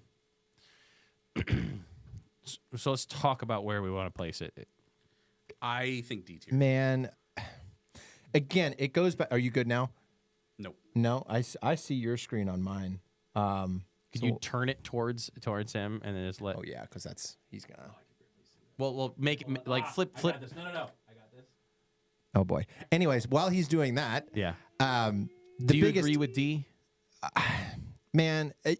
I'd If be you had okay asked me, if you want to put it in F tier, I'm happy to put it in F tier. if you had asked me, here's the thing: if you had asked me the night I saw the movie, Yeah. I would have said a D is fine. Yeah. It's sufficient. It's okay of a movie. Yeah. But the more I've thought about that movie, the more of a slap in the face it was. Yeah. Sorry, it's and F. I do think it's reasonable to take into consideration the legacy that a movie completely upends. Yeah. Yeah. And I think that's why I'm happy to put it in F tier, but I think Gladiator. I'll put it above these two shit shows. Yes. That makes it easier to see. Okay. Yeah, I'm fine with that. Just because you Let me unplug can and plug it still again, laugh see at those scenes with Bernthal and Affleck. Like, you can still laugh at that stuff. It's still there. It's just sad given the fact that the first one had so much depth. Oh my god. Yeah. So I think it's fine in D. And I don't know. My computer's just being weird. we're good. We're all fine. We're all fine here. How are you? How are you? You can just keep it turned. Honestly, Yeah, Marko. I'll just. That's It's fine. hard for me It to just see. you need All to right, so as flip, soon as you flip back up to that again. angle so that Yep. you can see it better. Yeah, we're good, and we'll just give you There you go. the screen there. Okay. All right, so Sinners. I can see it now. No cheating, you bitch. Okay, I won't look for the next one.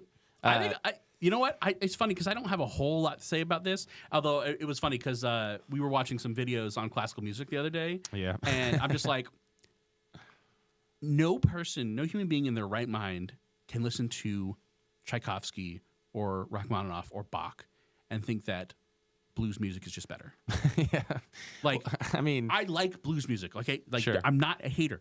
I legitimately, I thought the music was fantastic in Sinners. I liked all of it. yeah. And the one scene where all the people from like all the past and future, the dude with the glasses shows up, I was like, this That is was really very cool. cool. It was a really, really cool scene. Yeah. But the idea that like, oh, the black people music just got more power because it's better. And I'm like, okay, this has nothing to do with the color of your skin. Yeah. Classical music is just better music. Sorry. It's beautiful. And it's funny. This seems like if the Brutalist actually did an interesting job with what it had. Yeah. Because it's like, okay, this movie is clearly just trying to showcase blues music. Okay. And it does a good job at doing that. You're like, but the music in it is great. All the music that you hear is phenomenal. The story is bizarre, and they try to bite off way more than they can chew with yes, thematically they do have kind of a little bit of okay, this is all stolen music feel to it. But then also they try to mix in real kind of just wildly at the end. He's like, oh yeah, you said that prayer, I said it too, but just because like some white man told me to say it. And so it's throwing in all these other themes that I think it's just trying to do too much with. And I think that I had to step back and say, okay, for these reasons only, for these reasons alone, it starts off as a historical timepiece, transitions into a musical, and then transitions into a horror movie.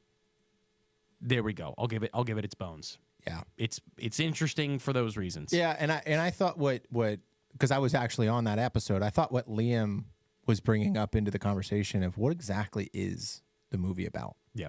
Right. And I thought that was an interesting concept because if you truly don't know what the movie is about, is it a good movie? Yeah. Have you done a good job as a director? Right. Have you done a good job telling the story?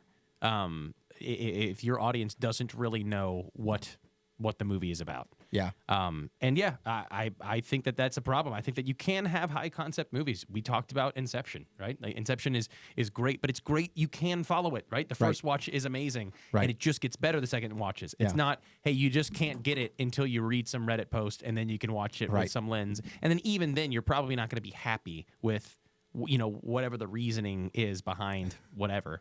Yeah. But yeah, I think this one's closer to C for me. It's just a very mid movie. Okay. I Yeah. think there are a lot of really cool aspects, but they're submarined a little bit by some really dumb aspects. I think I'd be fine if somebody wanted to put it to low B, but I think it wouldn't go higher than that for me. We're hurting with the tier list, right? We're getting that back set up. That's what we're working with currently. Yeah, we're trying to. What that says? Is that duplicate? Here, how about we do this? There you go. There you go, audience. We're Here's your computer, audience. we're trying to get the tier list set back up. Hold on. Wait. Is chat doing anything, Marko? Nope. No chat. Okay. Next season, boys. Next season's gonna be great. Season 3 is wrapping it up should work now. painfully. Oh, nope. Oh boy. For some reason, when I click duplicate these displays, it's just not working. It's getting hot. I'm literally gonna be in an undershirt for the rest of the show, guys. Let's show his amazing undershirt. Son of a gun. Hit us with some music, Marko. Dun, dun, dun, dun, dun, dun, dun. I don't understand. I'm not sure what's happening, to be completely honest. It's not showing me anything anymore. I'm blank as well. Let me try unplugging. It's definitely on Nathaniel's end. Yeah, my laptop, like 90% of the time, it works fine. But every now and then, one of the screens will shut off for no reason. And then it just like really gets finicky. Is this something that Marko can sign in on his computer? Yeah. Well, why don't we just have Marko sign Yeah, in just on send it? me And the he's link. just gonna just drag up the thing to whatever we call it. Yeah. Send him the link. Marko, open it on Google, and then like change that camera angle to your computer instead of his. Send it through WhatsApp. He's on his I can computer. just put it in so the chat if you give me a second. yeah. Oh, okay, that works.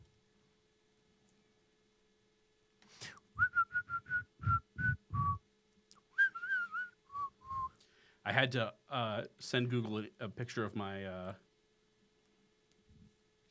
where's the chat? Here it is. Here, while you're doing that, when you send it, which it should come through here in just a second, Okay, so you should be able to. Should be right there. go ahead and unplug the laptop. It is So sent. It brings that up.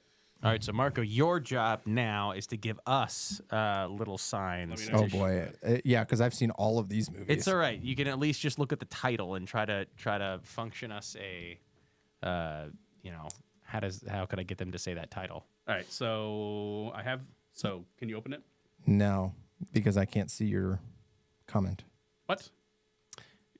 What? This is we're doing good today. It's in the chat. You can't see chat? You can't. I see the can't. chat? The last chat I had was Liam like an hour ago. Rump. I don't know what to tell you, bud. It's just me in an undershirt. Jeez. Yeah. Can you see the link? It might be because it's a link that they're not showing it. Oh yeah. I don't think I see it either. I don't see it. All right, hold on. You just gotta send it in WhatsApp or like Yeah. text it. Or Yeah, something. just text it. Do some here. WhatsApp would be better. Okay. I don't have WhatsApp on my computer, do I? I do have WhatsApp on my computer. Let's go. Hot dog. Hot diggity dog. 40 podcast. Type a message. Boink. There you go. Hell yeah. All right. Hold on.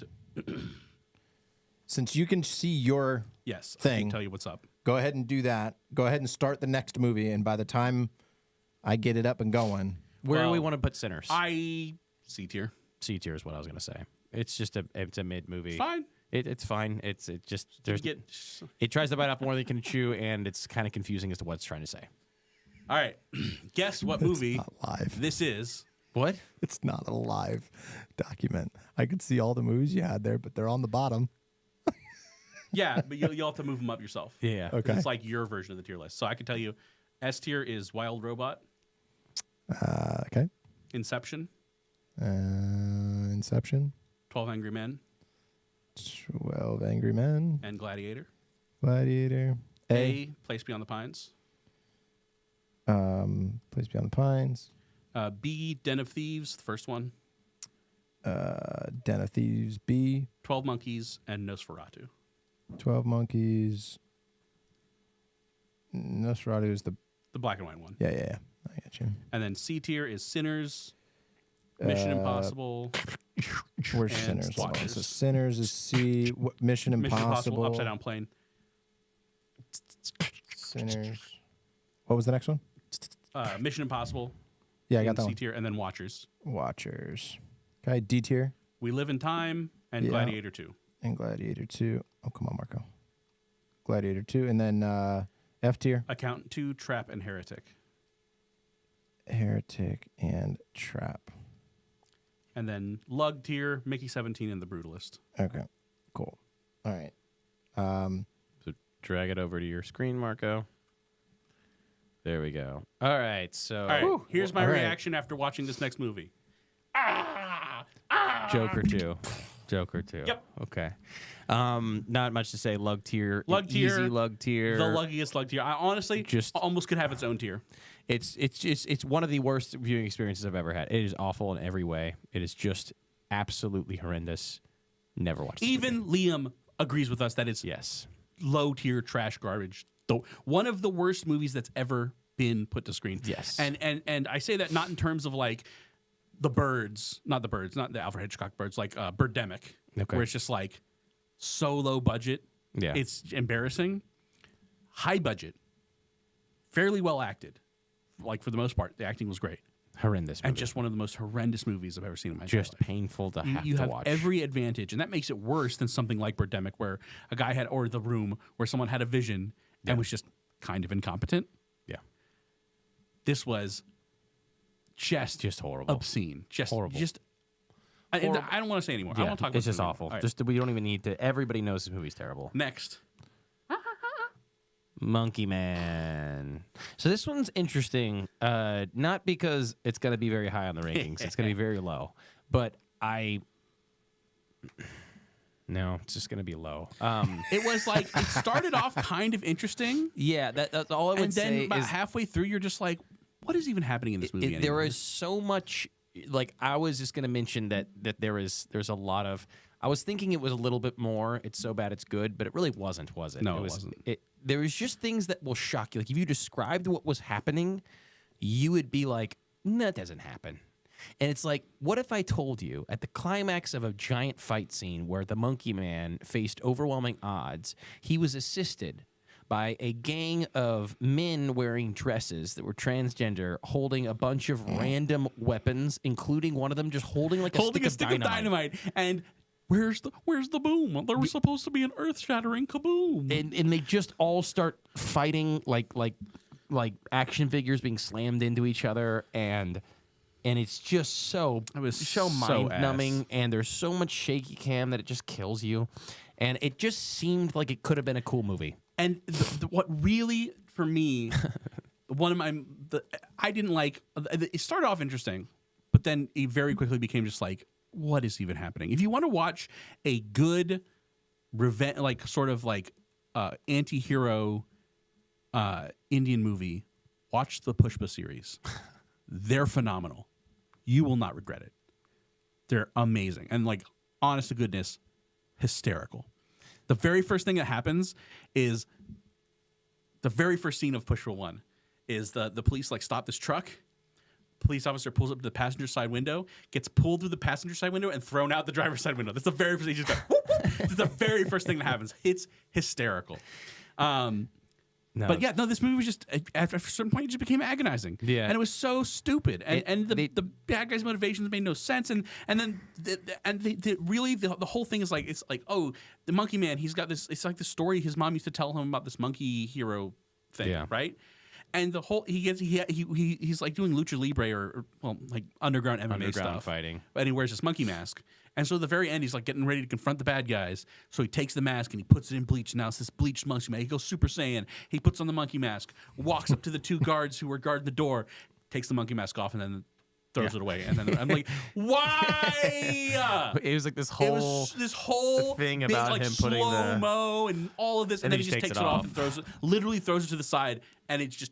I'm like, well, that's the whole Hollywood thing where they're movie. like, oh, we got to have his face on camera. We can't like hire this guy and then cover up his face the whole time. I'm sorry, Dev Patel, but if you could show me in a monkey mask, I know it's you. I know it was like in The Mandalorian where he's like, I can't take my helmet off, and then I know Pedro Pascal was like, please show people my face. Yeah, of course. Yeah, the movie is just, it claims to be a lot of things that it's not. If you were to actually watch it, it spends far more time trying to dig into his revenge plot that is just so surface. It's just like, he killed my mom. And you're like, oh, what more is going to be there? And it's like, yeah, he's just a bad guy. He's just an evil. And why did he do it? He's just kind of an evil dude. He's an evil dude who killed his mom. And so there's just no depth there. And it spends so much time on that. It spends so much time on the weird transgender temple of transgender Indians. I would say transvestite would probably be a better term. Okay, and it's weird. And they train him into being a superhero after giving him hallucinant drugs. I don't know. Super bizarre movie. Not worth watching. Nope. F tier. Not quite a dumpster tier. F tier for me. I'm okay putting it in F tier. F tier it is. All right. Next up. Ching. Deadpool Wolverine. Yeah. Are we actually gonna do this one? I mean, we can do it quickly. Where would you put it? We didn't technically. We watched this. We didn't do it on the podcast. I actually movies so I thought the first two had much longer shelf life because the humor, in my opinion, was just better. This one was just a lot more MCU-y. Yeah. So it actually kind of dropped the longer. I'd say C is fine. Yeah, I'm happy putting it in C tier. Yeah, it was fine. Like it was nice to watch. Yeah. There were a lot of parts I enjoyed. I don't know I'll ever watch it again. Yeah, that's the rewatchability. It's like it's only good for the parts that kind of like made you laugh instantly, or like you're like, oh, Blade's in it, great. All right, well that was great once, and like oh, that's not Steve Rogers. That's when he was the Human Torch. That's kind of funny. All right, now but I've already seen it once. I don't know, so C is fine. Yeah, we get it. All right. Next movie. He stole my watch and then he hid at his house again. The Den of Thieves 2. And there's a big cat there. Do you remember the subtitle? No. Pantera, which, as far as I can tell, had nothing to do with the movie. I just remember really not liking this movie. It was so bad, dude. I thought that Buddy just could not hold his own as a character. Mm-hmm. Like, he needed to play that pathetic, wannabe, because he just doesn't seem like an actual big shot. I guess it's Denzel Washington's son? No, Ice Cube's son. Ice Cube's son. Okay. Yeah, this one's just really bad. So you get Gerard Butler faking like he's gone to the other side to be a thief now, and so now he's hanging out with big. Except he's literally like, he's just like, yeah, I got fired for stopping all those murderers that last time. So I'm a bad guy now, and no one buys it. But they're like, well, okay, he can ride with us. Yeah, they're really so just stupid. like, they're like, how bad do you want it? He's like, really bad. They're like, okay, he's in. Like, it's like, all right. It's just, they just start trusting him instantly. But then at the end, he puts them all away because they're bad and they're stealing a ton of things that aren't theirs, other people's stuff. They're stealing diamonds this and time. Giving them to the mob because the mob catches them at the end and is like, hey, you have to give us the stuff. And hey, he's like, actually, they're Italian, but he's like, yeah, mamma mia. And then he feels bad about it and then breaks them out. I think that's the very end. Just, I don't know. It's just all over the place. It was so sloppy. It's just not a good movie. It's not even a good heist movie. Like, the heist itself wasn't good. Super sloppy and weird and hard to follow. Just a bad movie. D tier is fine. Yeah. It's just not a lot to say about it. It's just not great. Not great. In nomine Patri et Filii. Boondock Saints. Okay, so I think it's higher in my mind than it is in yours. I'm guessing. I think it would be a high B, low A. I would put it in an A for sure. A for sure. I'm fine with it not being an S tier because I like it, but it is super kind of niche. a bro movie. Yes, it's 100% a bro movie. It's definitely like it doesn't have the depth of the movies that should be an S tier. But it's just like a fun movie to watch. And man, Willem Dafoe's an absolute gem in this. But it's like this is one of those almost the opposite of brutal of Nosferatu, where it's probably not a very well done movie. It definitely didn't do hardly anything in box offices, or it got a cult following much later. But when I watch it, I love it. It's a fun movie to watch, and that's why again, part of the tier list is how does it impact you, and it's like. I enjoy watching that movie a lot. Yeah. But I wouldn't go higher than low A because I think as a movie, it's like fine. Yeah, it doesn't have a ton of depth. It's effectively just like these guys were out of nowhere just kind of called by God to be assassins, and they just kill bad people. They're vigilantes, and you just get to watch them. But the story is very simple, and there's not a whole lot of depth to the characters either. It's not like they're growing as characters, to be honest. The cop. The cop Willem is Dafoe's the only one. but they are just such good characters to watch. Like they're so entertaining. Like they're just these two Irish guys that are hysterical. They've got the one Italian friend who's just a meathead, and just all of his scenes are like the scene that he has to tell the joke to the mafia don. Funny man. He's like, you're the funny man. Tell me a joke, and he has to tell this.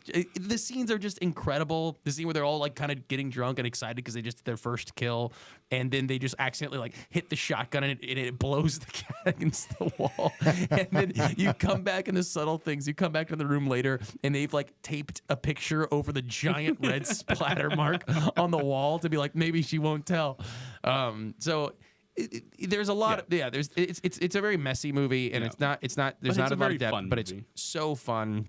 If you're a dude, especially, go watch it. It is a great watch. Yes. Very, very fun watch. A lot of funniness and a lot of great action. So A tier for me. And it's not super long. Yes. And again, Willem Dafoe is incredible in this movie. Incredible. So we decided A tier. Yeah. All right. What do we got next? A slingshot.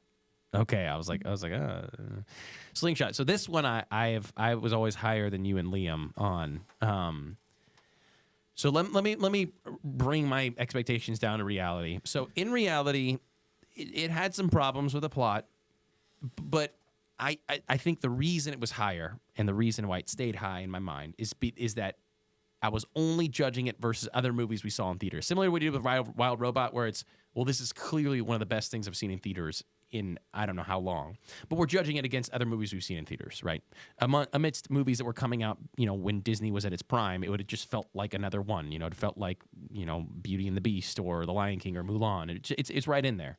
It wouldn't have been like this was groundbreaking. Whereas we saw that now and we were like, oh my goodness, like it felt Disney. like a return to form, of what great movies could be. Right. And for me, Slingshot felt like, no, this movie's not great.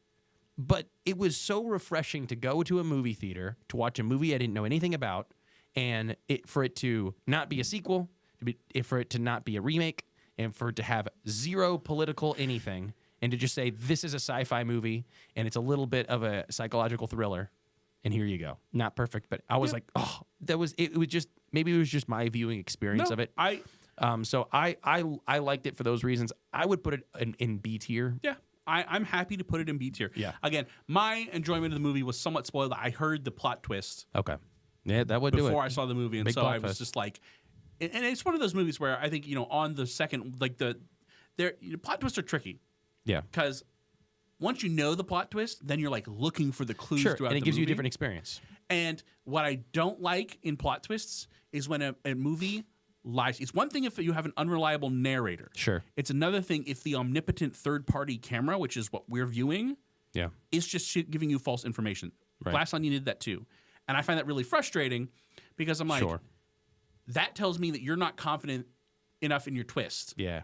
You have to Actually actively lie to the audience. It doesn't make any sense within the story.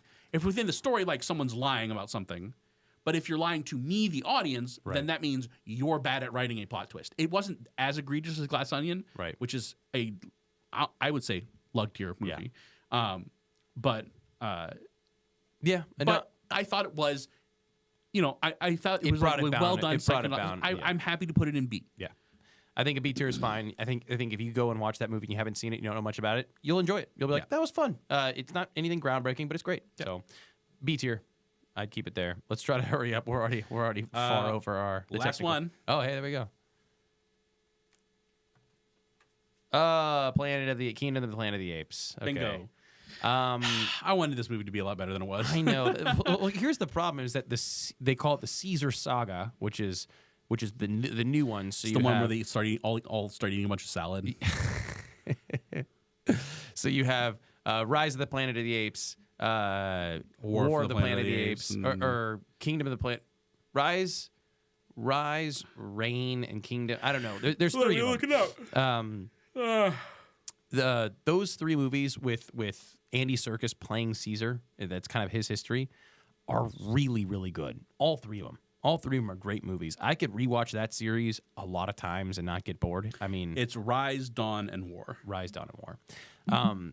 And this one, I think, marketed itself to just kind of be like, hey, this is the next one. It's going to feel very similar. And it was just so bizarre, the fact that they're like, we're going to jump forward however many years, and there's really no development. Yeah, Caesar's gone. Here's this person who idolizes Caesar. The humans are just kind of doing whatever. It was just like... It was C tier. It was very C tier, just and the animation is very cool. But other than that, it was just a, like a garbage movie. There were some really cool far out shots. Kind of like, honestly, kind of like Lion King 2019. Although that one was a much worse movie, I would say. But like the landscape shots, very cool. Look really cool. Yeah, and then everything else is just kind of totally forgettable. No, this movie was, there were so many silly points too. The whole thing with the eagles where they were like, hey, birds, go and attack this guy. I'm like, you're all apes. You're all ape sentient. together strong, not ape with eagle strong. You're all like, sentient, like superhumans, effectively. Oh, that was the thing And that there's 100 of you. really bugged me. It was like 200 years later or something. Yeah, and there like was a longer and ape civilization hadn't developed at all. Look at where the 1800s to the they're like medievalish times, but also they're advancing faster than humans. Yeah. So like in 200 years, they should be driving damn cars. Yeah, it was silly. Just a F movie. Now, if they had done something like Planet of the Apes 3, where it's just apes in modern day, that would have been interesting. And there's just like some primitive humans, and they're like, "What the hell was that?" I mean, there was a potential there. All right, so we got it done. Okay, so if you disagree, first of all, you're wrong. You're entitled to your opinion, even if it's wrong. So let's go through those lists there, Nathaniel. What do we got? Up at the S tier, Wild Robot, Inception, 12 Angry Men, and Gladiator. Hey. A tier, Place Beyond the Pines and Saints. Pretty bare tier. I feel like the movies were either great, yeah, or like, yeah. It was a tough tier. B, Den of Thieves, Slingshot, 12 Monkeys, and Nosferatu. It's really funny that out of all of these in this upper tier, these upper three tiers, 3 of them were movies we saw in theaters. Yeah, it's so bad. It's an indictment. It's a serious indictment of modern Hollywood. Slingshot we could have seen in theaters. No, that's what I said. That's the other one. Yes, Slingshot. Oh, we saw Den of Nosferatu, Thieves 2 in theaters. Sorry, Nosferatu, yeah. And Wild Robot. I didn't see it, but whatever. C tier we have Sinners, Deadpool, Mission Impossible, Watchers, and Kingdom Planet. C tier, all movies we saw in theaters. Yeah. We Live in Time, Gladiator 2, Den of Thieves 2, D tier, F tier, Accountant, Monkey Man, Trap, Heretic, and Lug tier, Mickey 17, The Brutalist, and Joker. Actually, everything C tier and below we saw in theaters. None of the movies we watched. Yeah, literally theaters. Only 3 movies out of all of them. All of the movies we watched in theaters were C tier or lower, except for 3. Yeah, and 2 of them. 2 of them were in B tier. Yeah, Nosferatu we would never watch again. Yes. Slingshot I could watch again maybe, well, but I have to watch it with someone who hasn't seen somebody wanted a new sci-fi. Yeah. And the only one that's up there with like, yes, I definitely watch this again is Wild Robot, which is just an indictment of Hollywood. Well, and just like that, we have wrapped up season 3. Put a bow on it. It has been a lovely season. It's all ogre, lads. Once again, we say goodbye to Liam, and we're welcoming, excited for Marko to be a part. He will be much more engaged once we start doing movies that he's actually watching with us. Poor guy. It's okay. We just had to get the Liam out of the way. This is a practice one for him to get used to the sticks over there. I just realized. Yeah. M comes right after L in the alphabet. So once Marko leaves, we're gonna have to get someone named Natalie or Can't think of a name other than Nate. This is a very Nicholas. bro We're gonna have to get a podcast. Nicholas. It We're would gonna have to definitely get a change Nicholas in things. here. Who said I was going anywhere? No, I'm saying like eventually, once we kill in Marko. 10 years, once we kill Marko, for his money that he has a lot of. Yeah. No, but we're excited to get season 4 kicked off. We'll have a little break here, and on August 12th, mark your calendars. We'll be meeting back, and we'll be doing the new season's theme, which is birthdays. This day in movies. This day in movie history. So movie birthdays. And on August 12th, we had a good collection. We picked 2, and we picked Four Brothers and Hell or High Water. So if you're watching and you want to join with us on the next time on the 12th. Go out there, watch those movies, so you can join with us. We'd love to see you comment along. Let us know if there are movies that you want us to watch. And yeah, until And if you look ahead, because we're going to try to get back on our 2-week schedule. So if you look 2 weeks past August so 12th. August 26th, Yeah. and you're like, they need to watch this movie, drop Yeah. us a line. Yeah, we'll take it into consideration. Let us know. Unless it's the Rugrats movie. And it's not that I don't think the Rugrats could potentially be good. It's just so ugly, I can't watch it. I'm sorry, but that era of Nickelodeon, I don't know how anyone watched any of it. It was just the ugliest shit I've ever seen in my life. It's an ugly time. Don't get it. All right, people. Till next time, we will talk to you later. Bro, the intro kind of slaps. That was pretty good.